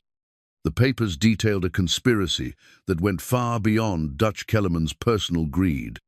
They revealed a systematic plan to control the most valuable rangeland in the American Southwest through a combination of murder, fraud, and territorial corruption that reached into the highest levels of government." "Look at these signatures," Harrison said, pointing to a series of documents bearing official territorial seals. "Judge William Crawford, Territorial Commissioner James Mitchell, Land Office Director Robert Haysall, legitimate officials, all signing off on property transfers that we now know were based on fraudulent claims." "Are they part of the conspiracy?" Cassie asked. "That's the question, isn't it?" Harrison replied. "Either they're complicit in the largest land fraud scheme in territorial history, or they're being systematically deceived by forged documents that are far more sophisticated than anything Dutch Kellerman could have produced on his own." Garrett studied the papers with the careful attention of someone who'd grown up understanding land law and property rights. "The quality of these forgeries is extraordinary. The paper, the ink, the official seals someone with access to legitimate government resources created these. Which means Dutch isn't the mastermind," Cassie said, pieces of the puzzle clicking into place. "He's just the muscle, the man who handles the dirty work, while someone else pulls the strings." The revelation reframed everything they thought they knew about their situation.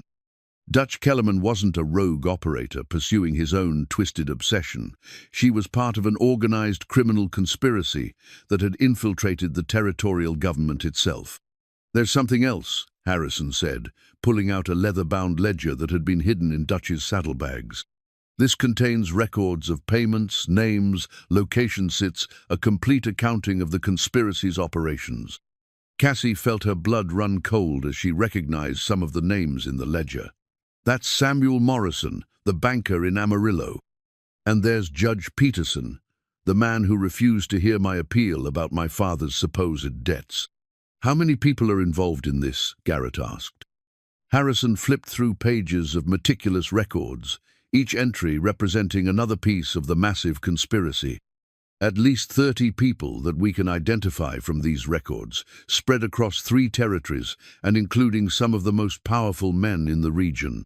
And they're all working together to steal the most valuable land in the territories," Cassie finished, understanding flooding through her with sickening clarity. "Not just steal it," Garrett said, studying a map that had been folded among the papers. "Control it. Look at this. It's a railroad survey map showing proposed routes for the Denver and Rio Grande expansion."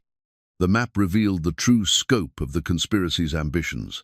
Every property targeted for acquisition lay along the planned railroad routes, land that would become exponentially more valuable once the rails were laid. The conspirators weren't just stealing individual ranches, they were positioning themselves to control the economic development of the entire region. "My father's land," Cassie whispered, finding the familiar boundaries marked in red ink on the map. It wasn't about the grazing rights at all. The railroad survey shows a proposed depot location right in the middle of his property, which would have made it worth a fortune instead of the modest value of a small cattle operation. Harrison said grimly, "Your father was killed because he owned the single most strategic piece of land for the railroad's expansion plans." The casual brutality of it took Cassie's breath away. Her father had died not because of gambling debts or personal animosity, but because he'd stood in the way of vast corporate profits. He'd been murdered for the crime of owning something valuable without realizing its true worth. But there's more, Harrison continued, turning to a section of the ledger marked with different colored ink. These entries show payments to territorial officials, judges, land office clerks, a complete network of corruption designed to legitimize the fraudulent transfers. How much money are we talking about? Garrett asked. Conservative estimate? Several $1 million in current land values, but potentially tens of millions once the railroad comes through. This isn't just criminal, it's treason against the territorial government. The magnitude of the conspiracy was staggering. What had begun as Cassie's personal fight for survival had revealed a criminal enterprise that threatened the entire foundation of law and order in the territories. Dutch mentioned a boss, Cassie said suddenly, remembering fragments of conversations she'd overheard during her captivity. Someone he reported to, someone who gave him his orders. Any idea who? He never used names, but he was afraid of whoever it was. Dutch cattleman isn't afraid of much, but when he talked about his boss, there was real fear in his voice. Harrison turned back to the ledger, studying the payment records with renewed focus. Most of these payments are initialed rather than signed, but there's a pattern. Look, the largest payments all bear the same set of initials, R.H.M. Robert Hayes Mitchell, Garrett suggested. The Land Office Director and Territorial Commissioner. That would make sense, Harrison said. Someone in his position would have access to all the official documents needed for this kind of fraud, plus the authority to approve property transfers without extensive oversight. But it's also someone with enough political connections to corrupt judges and local officials, Cassie pointed out. Dutch always acted like his boss was untouchable, someone with power that reached into the highest levels of government. The implications were chilling. If their suspicions were correct, the conspiracy included one of the most powerful political figures in the territory, someone with the authority to make their evidence disappear and their accusations meaningless. What do we do with this information? Garrett asked. If RHM is really Robert Hayes Mitchell, how do we fight someone with that kind of power?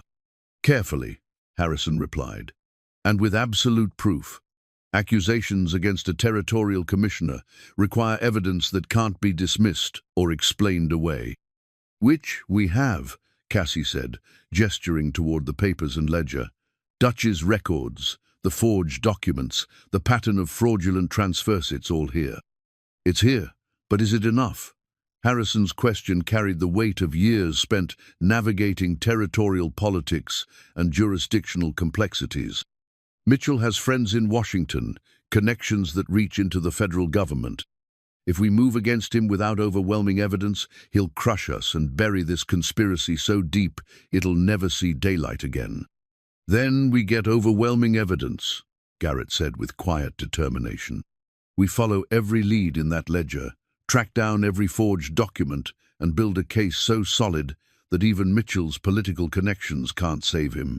That could take months, Harrison warned, and every day we delay gives them time to cover their tracks, eliminate witnesses, destroy evidence. What about Dutch? Cassie asked. He's facing murder charges now.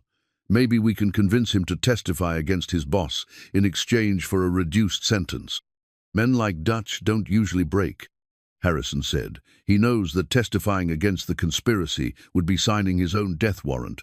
Better to face a hangman's noose than the kind of death his former associates would arrange. But he might talk if he thought it was his only chance at survival, Garrett suggested. If we could convince him that we're going to bring down the whole conspiracy with or without his help, he might decide cooperation is his best option. Harrison considered the possibility. It's worth trying. Dutch has been in custody for 2 days now, and isolation has a way of making even hardened criminals reconsider their loyalties. There's something else, Cassie said, remembering a detail that had seemed insignificant at the time. When Dutch first approached me about the supposed debt, he mentioned that my father had been asking questions about property values in the area. He said it was suspicious that a small rancher would be interested in land speculation. But your father wasn't speculating, Garrett said, understanding immediately.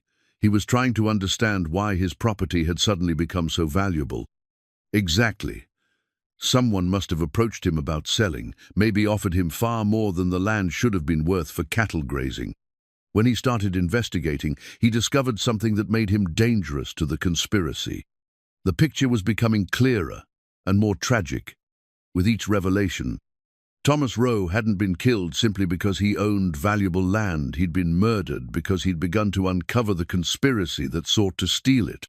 "Your father was a threat because he was honest," Harrison said quietly.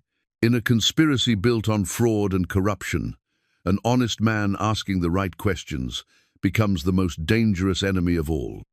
Which means others like him are still out there, Cassie realized. Other small ranchers who own strategic properties, who might be asking similar questions. "And who might become the conspiracy's next targets," Garrett added grimly. The weight of responsibility settled on all three of them like a physical presence. They weren't just fighting for justice for past crimes, they were racing to prevent future murders, to save the lives of people who didn't even know they were in danger. "We need to warn them," Cassie said. "Every property owner along that railroad route, every rancher whose land appears on that map, they have a right to know what they're facing." "And we need to do it quickly," Harrison agreed, "before Mitchell realizes that Dutch has been captured and his records compromised. Once word gets out that we have this evidence, the conspiracy will go into damage control mode, which means eliminating anyone who might pose a threat." As they studied the forged ownership papers one more time, each document representing lives destroyed and futures stolen, Cassie felt a strange sense of destiny settling around her.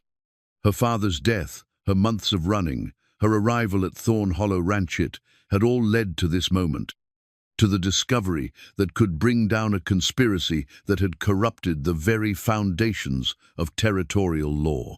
"My father used to say that sometimes the worst things that happen to us turn out to be preparation for the most important things we'll ever do," she said quietly. "I think I'm beginning to understand what he meant." Outside Sheriff Harrison's office, the Colorado sky was beginning to darken with the promise of storm clouds gathering on the horizon. But inside, three people who had stumbled onto the truth were preparing to fight the most important battle of their lives, not just for their own survival, but for the very soul of the territories they called home. Garrett's father's rifle lay across his lap like a sleeping predator, its walnut stock worn smooth by 3 generations of Thorn hands. The Winchester had belonged to his grandfather first, carried through the Indian Wars and the early days of territorial settlement. His father had used it to defend the ranch during the bitter winter of '78, when desperate men had tried to take by force what they couldn't acquire through honest means. Now it fell to Garrett to continue that legacy of protection, to stand against those who would destroy what good people had built. The rifle represented more than just a weapon. It was a symbol of the responsibility that came with owning something worth defending. The obligation to protect not just property, but principles. Not just land, but the law itself. Dawn was still 2 hours away, but sleep had become impossible. The past week had transformed Thorn Hollow from a peaceful cattle ranch into the center of a territorial crisis that threatened to destroy everything Garrett had inherited from his father and grandfather. Dutch Kellerman sat in the county jail, his records and documents providing damning evidence of a conspiracy that reached into the highest levels of government. But his arrest had set in motion forces that were now converging on the ranch with deadly intent. Sheriff Harrison had ridden in just after midnight with news that chilled the blood. Robert Hayes Mitchell, the territorial commissioner whose initials appeared throughout Dutch's ledger, had mobilized a force of federal marshals and territorial militia under the pretense of investigating reports of armed insurrection in the Bridle's End area. "He's calling you and Miss Rowe dangerous criminals," Harrison had explained, his weathered face grim with the implications. "Claims you're part of a conspiracy to defraud the territorial government, that you've been harboring known fugitives and interfering with federal law enforcement."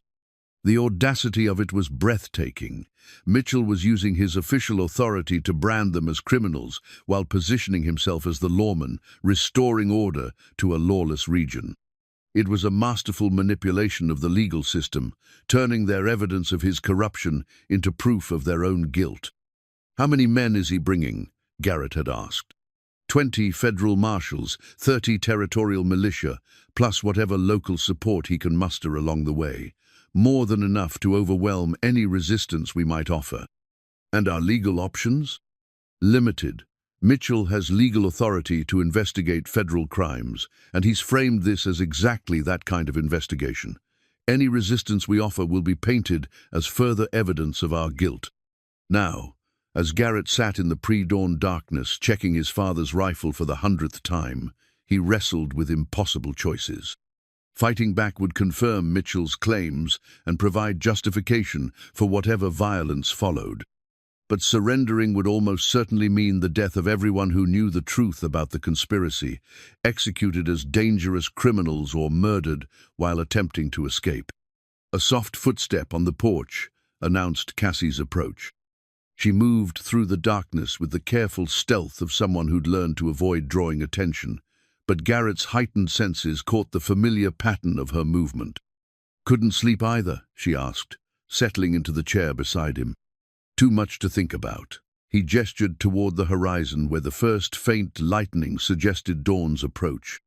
"In a few hours, this place is going to be crawling with federal marshals and territorial militia, all convinced that we're dangerous criminals who need to be stopped at any cost.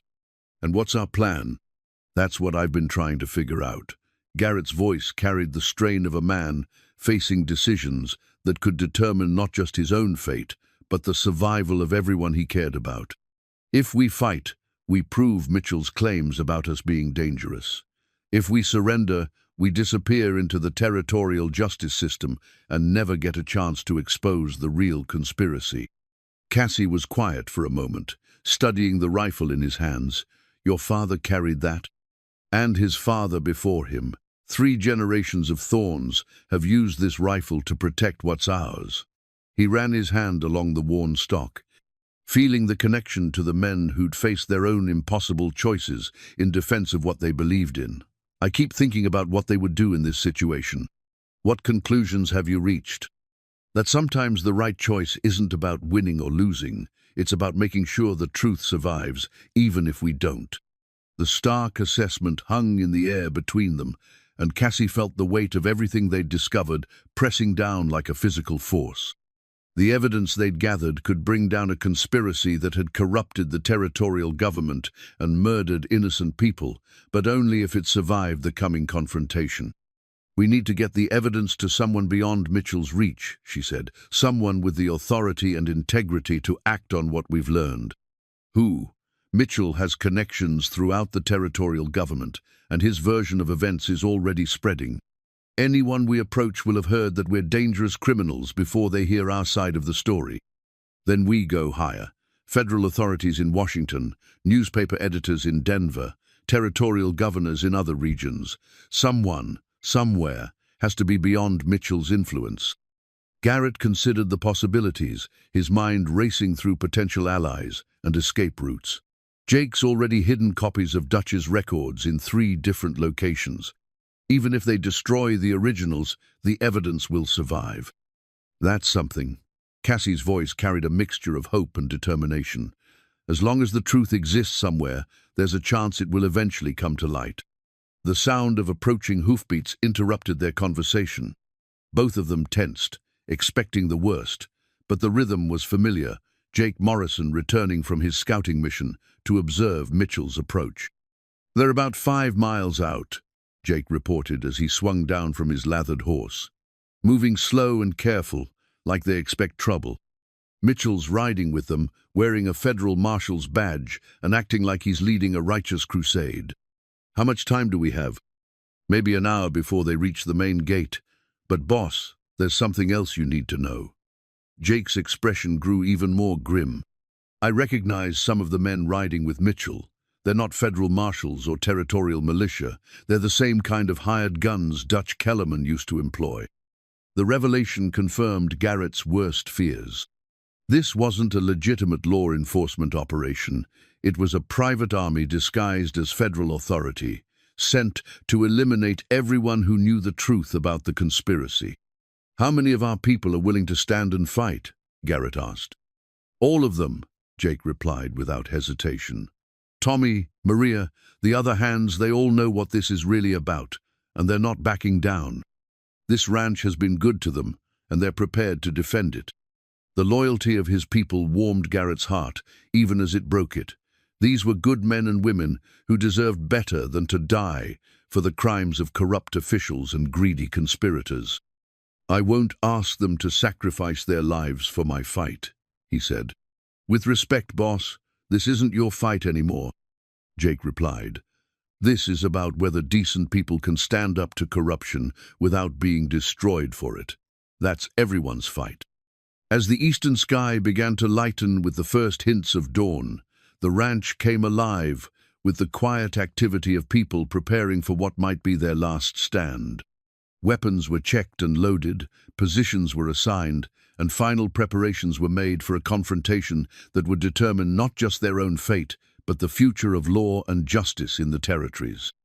Maria emerged from the kitchen carrying a pot of coffee and a grim expression that spoke of someone who'd made peace with whatever the day might bring. "I've prepared food and medical supplies," she reported. "Whatever happens, we'll face it with full stomachs and clear consciences." "Maria," Cassie began, "you don't have to." "Mija," the older woman interrupted gently, "I've lived long enough to know the difference between right and wrong. These men who come with lies and corruption, they represent everything I've spent my life standing against. I stay."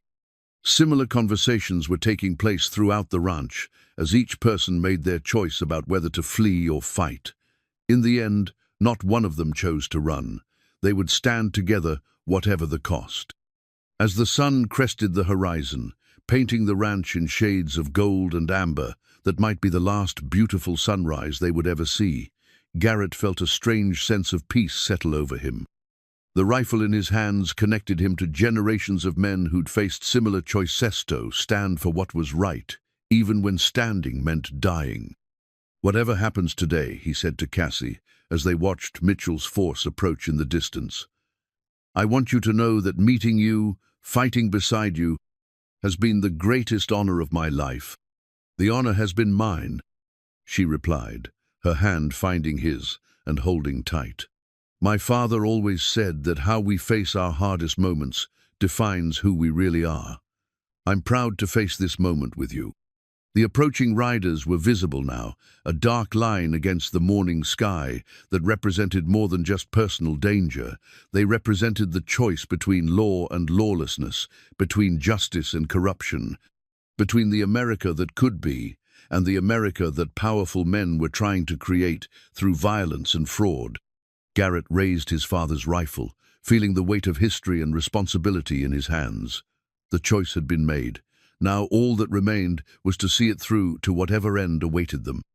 In the distance, thunder rumbled not from approaching storms, but from the hoofbeats of men who carried badges they'd never earned in service of laws they'd already broken.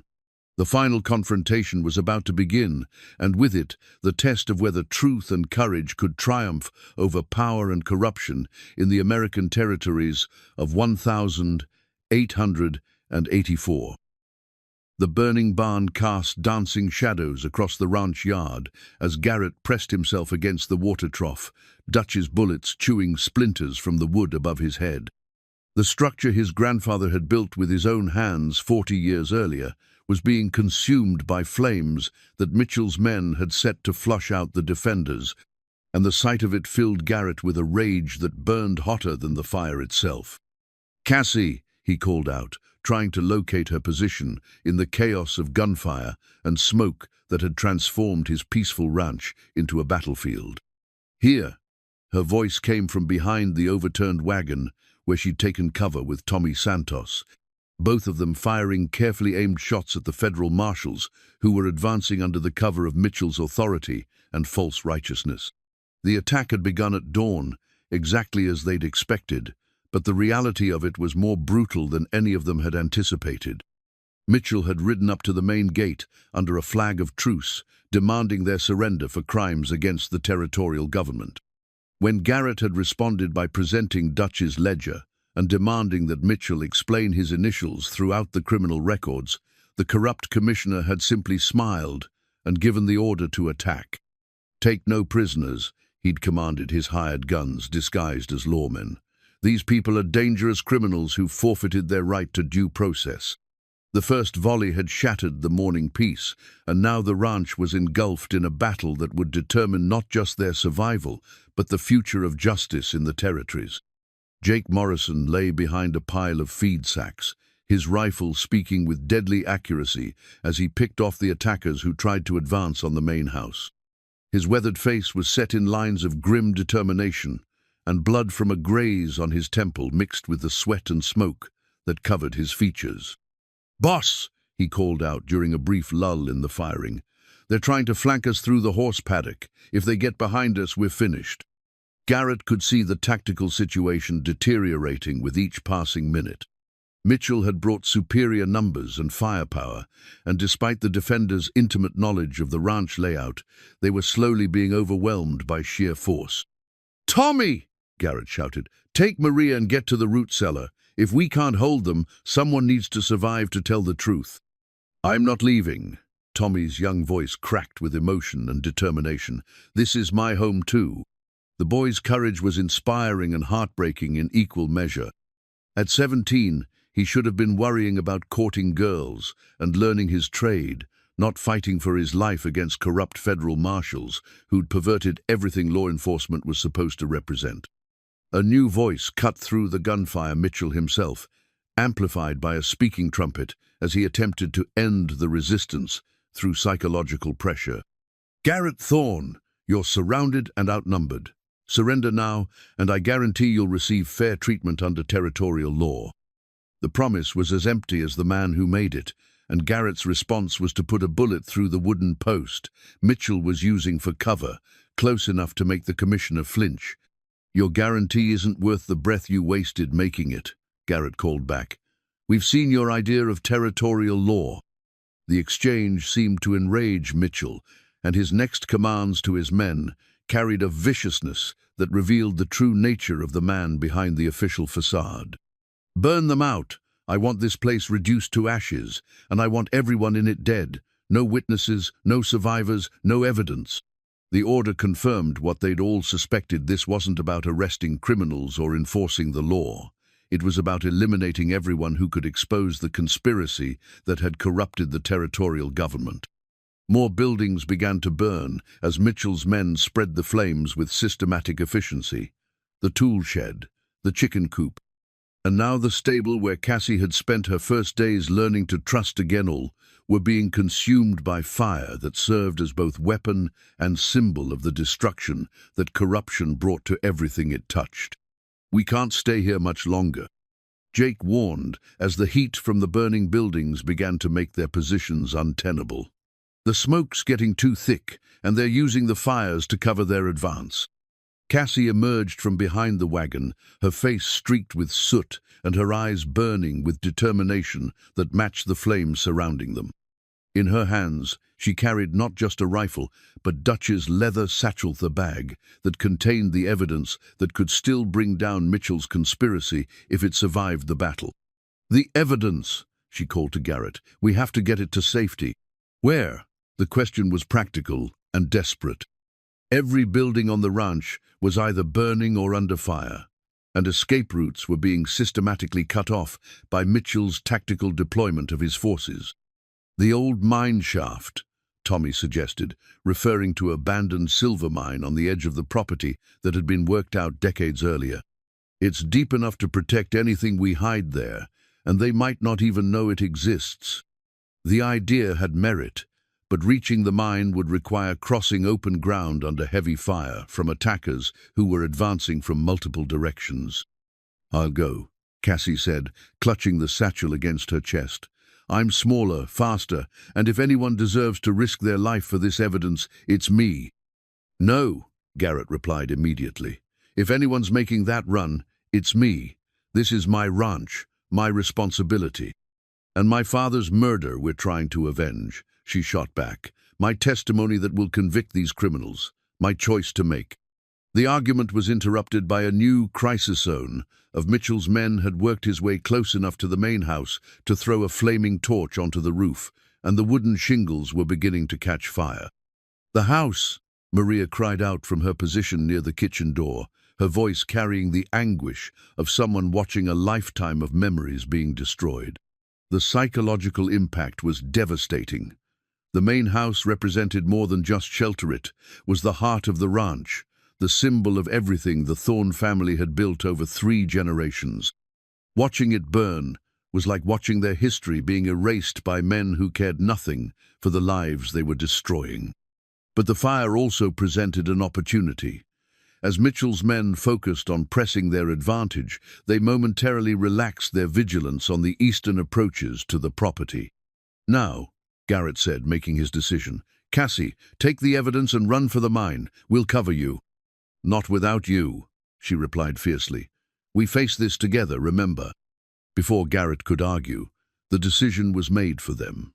A group of Mitchell's men had worked their way around the burning stable and were now advancing on their position with overwhelming firepower. The time for careful planning had passed now. It was about survival and protecting what mattered most. "Everyone fall back to the mine," Jake commanded, recognizing that their defensive positions were no longer tenable. Fighting retreat, covering each other. What followed was a desperate running battle across the ranch that had been Cassie's sanctuary and Garrett's inheritance.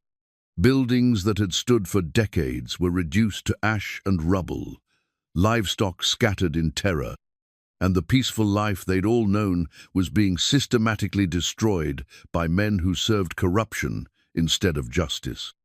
As they fought their way toward the abandoned mine, Cassie pressed the satchel containing Dutch's evidence against her heart and thought about her father's words.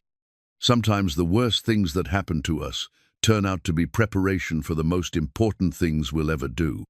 The burning barn behind them represented the destruction of everything they'd tried to protect, but perhaps from its ashes would rise something stronger, the truth that could bring down a conspiracy and restore justice to the territories. If they lived long enough to tell it. Dutch's confession letter lay spread across the table in Sheriff Harrison's office, the final piece of evidence that would ensure justice prevailed over corruption. The document, written in Dutch Kellerman's own hand during his final hours in custody, contained a complete account of Robert Hayes Mitchell's criminal conspiracy names, dates, locations, and methods that provided irrefutable proof of the systematic murder and fraud that had infected the territorial government. "He knew they were coming to kill him," Harrison explained to the assembled federal investigators who had arrived from Denver after word of the battle at Thorn Hollow Ranch had reached Washington. Knew that Mitchell couldn't afford to let him live to testify, so he decided to get his confession on record before they silenced him permanently. U.S. Marshal Theodore Grant studied the document with the careful attention of someone who'd spent his career building cases against powerful criminals. A man in his 50s with gray hair and the kind of steady presence that came from years of dealing with corruption at the highest levels, Grant had arrived with a team of federal investigators after territorial officials in Washington had received alarming reports about irregularities in Colorado land transactions. "This is extraordinary," Grant said, his voice carrying the weight of someone who understood the implications of what he was reading. "If Dutch Kellerman's account is accurate, Mitchell's conspiracy reaches into every level of territorial administration." "It's accurate," Cassie said quietly from her seat beside Garrett. Her clothes still bore the smoke stains from the battle that had destroyed Thorn Hollow Ranch 3 days earlier, and her face showed the strain of someone who'd watched everything she'd come to love reduced to ashes. "Every detail matches what I witnessed and what my father discovered before they killed him." The battle had ended with Mitchell's forces in full retreat after Jake Morrison had managed to reach the neighboring ranches and return with reinforcements who'd refused to believe the lies about Garrett and Cassie being dangerous criminals. Faced with overwhelming opposition from the local community, Mitchell had been forced to withdraw his hired guns and flee toward the territorial capital. But his flight had come too late. Dutch Kellerman's confession combined with the evidence from his personal records, had provided federal authorities with everything they needed to dismantle the entire conspiracy. "The scope of this operation is staggering," Grant continued, reading from Dutch's detailed account. 12 ranchers murdered, 47 fraudulent land transfers, corruption reaching into the territorial Supreme Court. This represents the largest criminal conspiracy in the history of the American territories. "What happens now?" Garrett asked. The question carried personal weight beyond its legal implications. His ranch lay in ruins, his cattle scattered, his family's legacy reduced to charred timbers and bitter memories. Justice might be served, but it wouldn't restore what had been destroyed. "Now we arrest everyone involved," Grant replied with grim satisfaction. Mitchell, his co-conspirators in the territorial government, the judges who legitimized fraudulent transfers, the land office clerks who processed forged documents, everyone who participated in this conspiracy will face federal charges. And the evidence will hold up in court? Between Dutch's confession, his personal records, and Miss Rowe's testimony about her father's murder, we have enough evidence to convict them all. This conspiracy is finished. The words should have brought satisfaction, but Cassie found herself feeling strangely empty. Justice for her father's murder was important, but it couldn't bring him back or undo the months of terror and loss she'd endured. The victory felt hollow when measured against the cost of achieving it. "There's something else," Grant continued, producing a document from his briefcase. "The federal government is prepared to make reparations for the damages caused by this conspiracy. Every rancher who lost property will be compensated, and the legitimate property owners will have their land restored." "Including Cassie's father's ranch?" Garrett asked. "Including Mr. Rowe's property. Miss Rowe is now the legal owner of one of the most valuable pieces of land in the territory, worth considerably more than what her father believed it was worth." The irony was bitter. Her father had been murdered for land that would have made them wealthy if they'd simply been allowed to live in peace. The railroad depot that the conspiracy had killed to control would now be built on property that belonged to his daughter. "I don't want it," Cassie said quietly. "That land is stained with my father's blood. I can't build a life on property that cost him his." Grant looked surprised. "Miss Rowe, you're talking about a considerable fortune. Once the railroad comes through, that property will be worth hundreds of thousands of dollars." "Money won't bring my father back," she replied, "and wealth built on murder isn't worth having." Garrett reached over and took her hand, understanding the moral conviction that drove her decision. "What will you do with it?" "Sell it," she said with growing certainty. "Use the money to help other families who've been victims of land fraud and corruption. Make sure my father's death counts for something more than just revenge." The decision revealed the strength of character that had attracted Garrett from the beginning, the refusal to profit from tragedy, the determination to transform suffering into service for others. "There's one more thing," Grant said, his expression growing more serious. "Dutch's confession mentions that Mitchell had contacts in Washington, federal officials who were aware of the conspiracy and chose to look the other way in exchange for political favors." "How high does it go?" Harrison asked. "We're still investigating, but it appears that certain senators and congressmen were aware of the irregularities in territorial land transactions and chose not to act. This scandal is going to reach into the highest levels of the federal government." The revelation was both encouraging and troubling. Encouraging because it meant the corruption would be thoroughly exposed and rooted out. Troubling because it suggested that the territorial governments had been systematically undermined by criminals operating with the knowledge and tacit approval of federal officials. "What about the ranchers who stood with us?" Garrett asked. "The men who rode to our aid when Mitchell was trying to destroy the ranch." "Heroes, every one of them," Grant replied warmly. "Their willingness to stand up to federal authority, based on their knowledge of your character, was instrumental in exposing this conspiracy. They'll be commended for their courage." As the meeting concluded and the federal investigators prepared to continue their work, Cassie and Garrett found themselves standing outside the sheriff's office, looking toward the horizon where Thorn Hollow Ranch had once stood. Any regrets? Garrett asked. About which part? Any of it. Fighting back, risking everything, choosing to stand up to Mitchell instead of running. Cassie considered the question seriously, thinking about everything that had led them to this Momentha father's murder, her months of flight, her arrival at a ranch that had become both sanctuary and battleground. No regrets, she said finally. My father always said that courage isn't about not being afraid, it's about doing what's right even when you're terrified. We did what was right, even though it cost us everything. Did it? She turned to look at him directly, seeing strength tempered by loss but not broken by it. We lost buildings, land, possessions, but we saved lives, exposed corruption, and ensured that other families won't suffer what mine did. That seems like a fair trade. Garrett felt his heart swell with admiration for this woman who'd transformed personal tragedy into a force for justice, who'd refused to let evil triumph, even when the cost of resistance was everything she'd come to cherish. There's something I need to tell you, he said, his voice carrying the weight of a decision that had been building for days. Something I should have said before the battle, in case we didn't survive it. What's that? I love you, Cassie Rowe.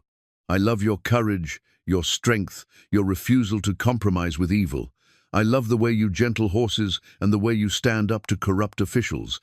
I love everything about you, and I want to spend whatever life we have left building something worthy of what we've been through together.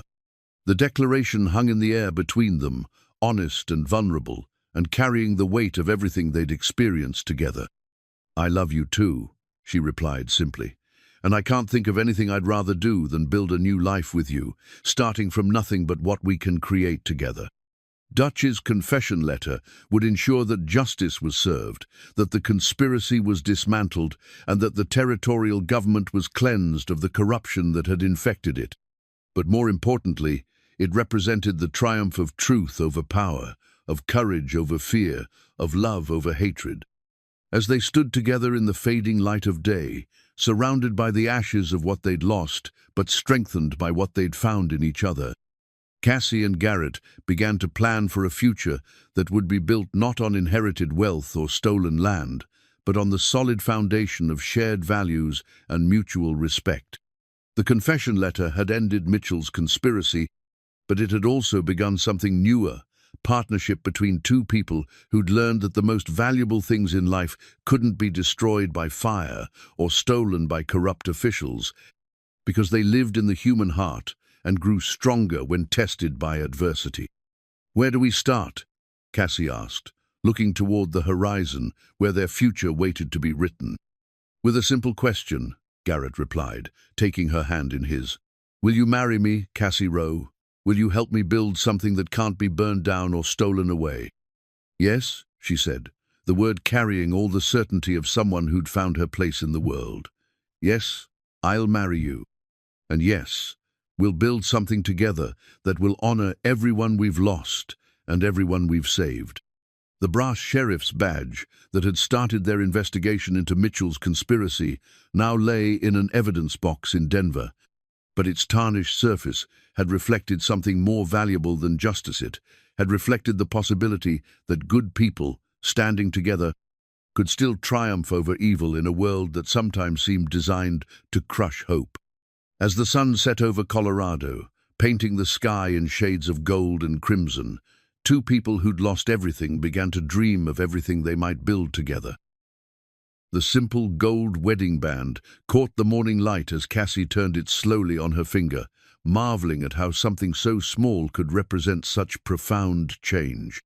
6 months had passed since the battle that destroyed Thorn Hollow Ranch. 6 months since Dutch Kellerman's confession had brought down Robert Hayes Mitchell's criminal conspiracy. And 6 months since she'd agreed to marry the man who'd risked everything to protect her. The wedding had been a simple affair, held in the newly rebuilt church in Bridle's End, with the entire community in attendance. Sheriff Harrison had given her away, Maria Santos had prepared the wedding feast, and Jake Morrison had served as Garrett's best man. It was exactly the kind of ceremony her father would have wanted, focused on love and commitment rather than show and expense. Now, as she stood in the kitchen of their new home, watching the sun rise over land they'd purchased with money from the sale of her father's property, Cassie felt a peace she'd never imagined possible during those dark months of running and hiding. The house was smaller than the original Thorne family home, built with their own hands and those of friends who'd insisted on helping. Every board and shingle represented a choice to build something new, rather than try to recreate what had been lost. The kitchen was Maria's design, efficient and welcoming, with windows that overlooked the horse paddock, where thunder and honey grazed in peaceful contentment. "Good morning, Mrs. Thorne," Garrett said, appearing in the doorway with the quiet smile that never failed to warm her heart. "Good morning, Mr. Thorne," she replied, moving into his arms with the ease of someone who'd found her true home. "How are the horses this morning?" "Restless. I think Thunder knows we're expecting company today."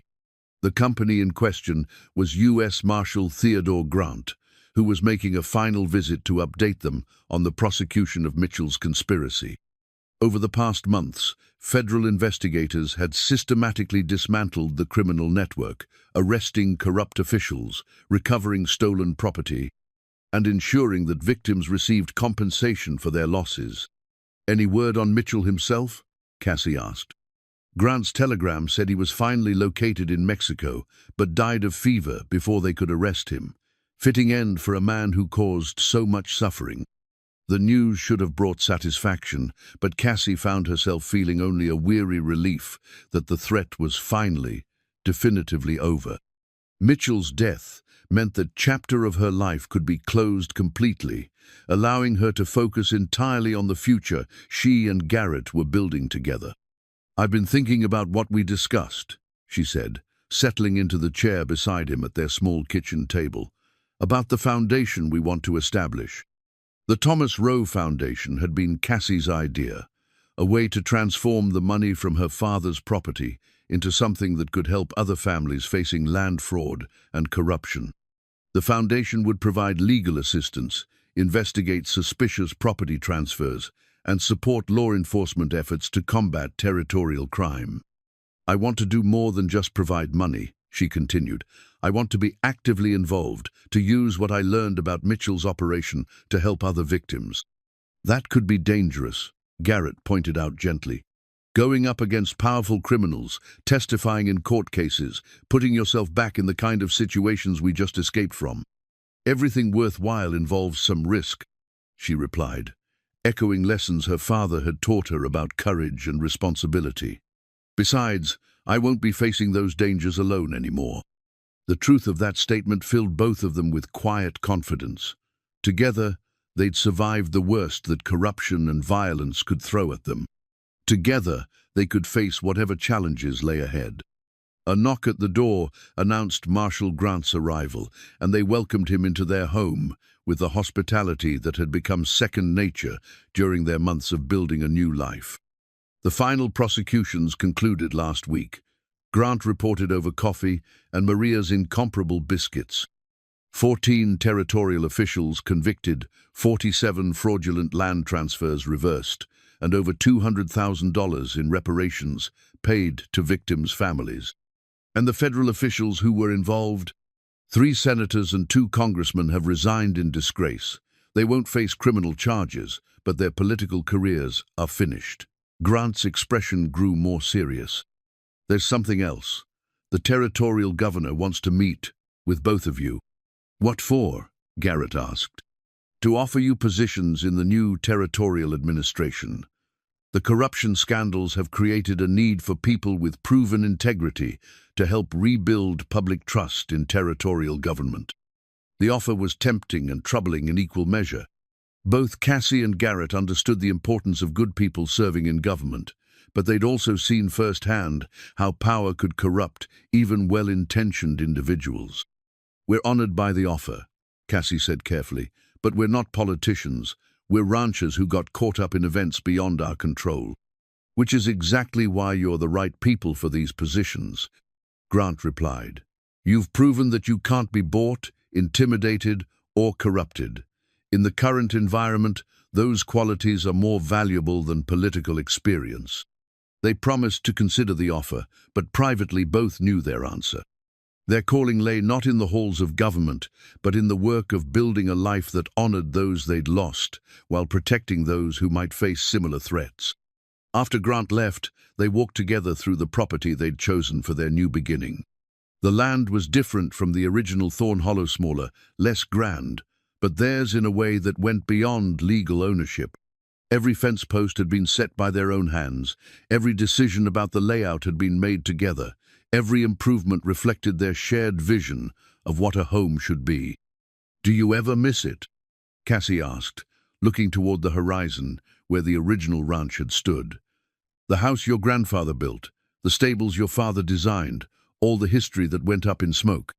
Garrett considered the question seriously, thinking about everything that had been lost and everything that had been gained in its place. "I miss the memories," he said finally. "The connection to my father and grandfather, the sense of continuing something they started. But I don't miss the burden of living up to other people's legacy instead of creating my own." "And what legacy do you want to create?" "One that you and I build together. One that's about more than just accumulating wealth or property, but about standing for something that matters." The conversation was interrupted by the sound of approaching riders Jake Morrison and Tommy Santos, returning from their work on the far pastures with news of the day's activities. "Boss," Jake called out as he dismounted, "found sign of that mountain lion near the creek. Looks like he's been taking cattle from the Morrison place." "We'll track him tomorrow," Garrett replied. "Can't have him thinking our neighbor's livestock is his personal buffet." The easy exchange reminded Cassie of how much their lives had normalized in the months since the crisis.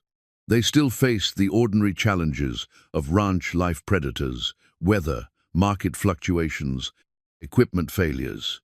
But these were problems that could be solved through hard work and cooperation, rather than violence and corruption. That evening, as they sat on the porch of their new home watching the stars emerge in the clear mountain sky, Cassie felt the wooden cross her father had carved for her resting warm against her skin. The simple piece of pine had traveled with her through months of terror and uncertainty, and now it rested easy in a place of safety and love. "I think my father would be proud," she said quietly. "Of what?" "Of how his death led to something meaningful, of how many families will be spared, what we went through because of the foundation, of how love can grow in the ashes of tragedy." Garrett took her hand, feeling the strength in her fingers that had gentled his horses and steadied his courage during their darkest hours. "I know he would be," he said with absolute certainty, "just like I know he'd approve of the man you chose to marry." "How can you be so sure?" "Because you're your father's daughter, in all the ways that matter most. And any man who raised a woman with your character would recognize the same qualities in the man she chose to love." As they sat together in the peaceful darkness, surrounded by the sounds of horses settling for the night and cattle moving quietly through distant pastures, both of them understood that they'd found something rare and precious, a love that had been tested by the worst life could offer and had emerged stronger for the testing. The simple gold wedding band on Cassie's finger represented more than just their union. It represented the triumph of hope over despair, of love over hatred, of the future over the past. It was a symbol of the truth her father had taught her, that sometimes the worst things that happen to us turn out to be preparation for the most important things we'll ever do. Tomorrow would bring new challenges, new opportunities to stand for what was right, new chances to build something worthy of the sacrifices that had made their happiness possible. But tonight, under the Colorado stars that had witnessed their struggle and their triumph, it was enough to simply hold each other and marvel at the mysterious ways that Providence could transform endings into beginnings and sorrow into joy. The wedding band caught starlight as Cassie raised her hand to touch her husband's face, and in that simple gesture was contained all the promise of a future they would write together, one choice at a time, one day at a time, one act of courage at a time.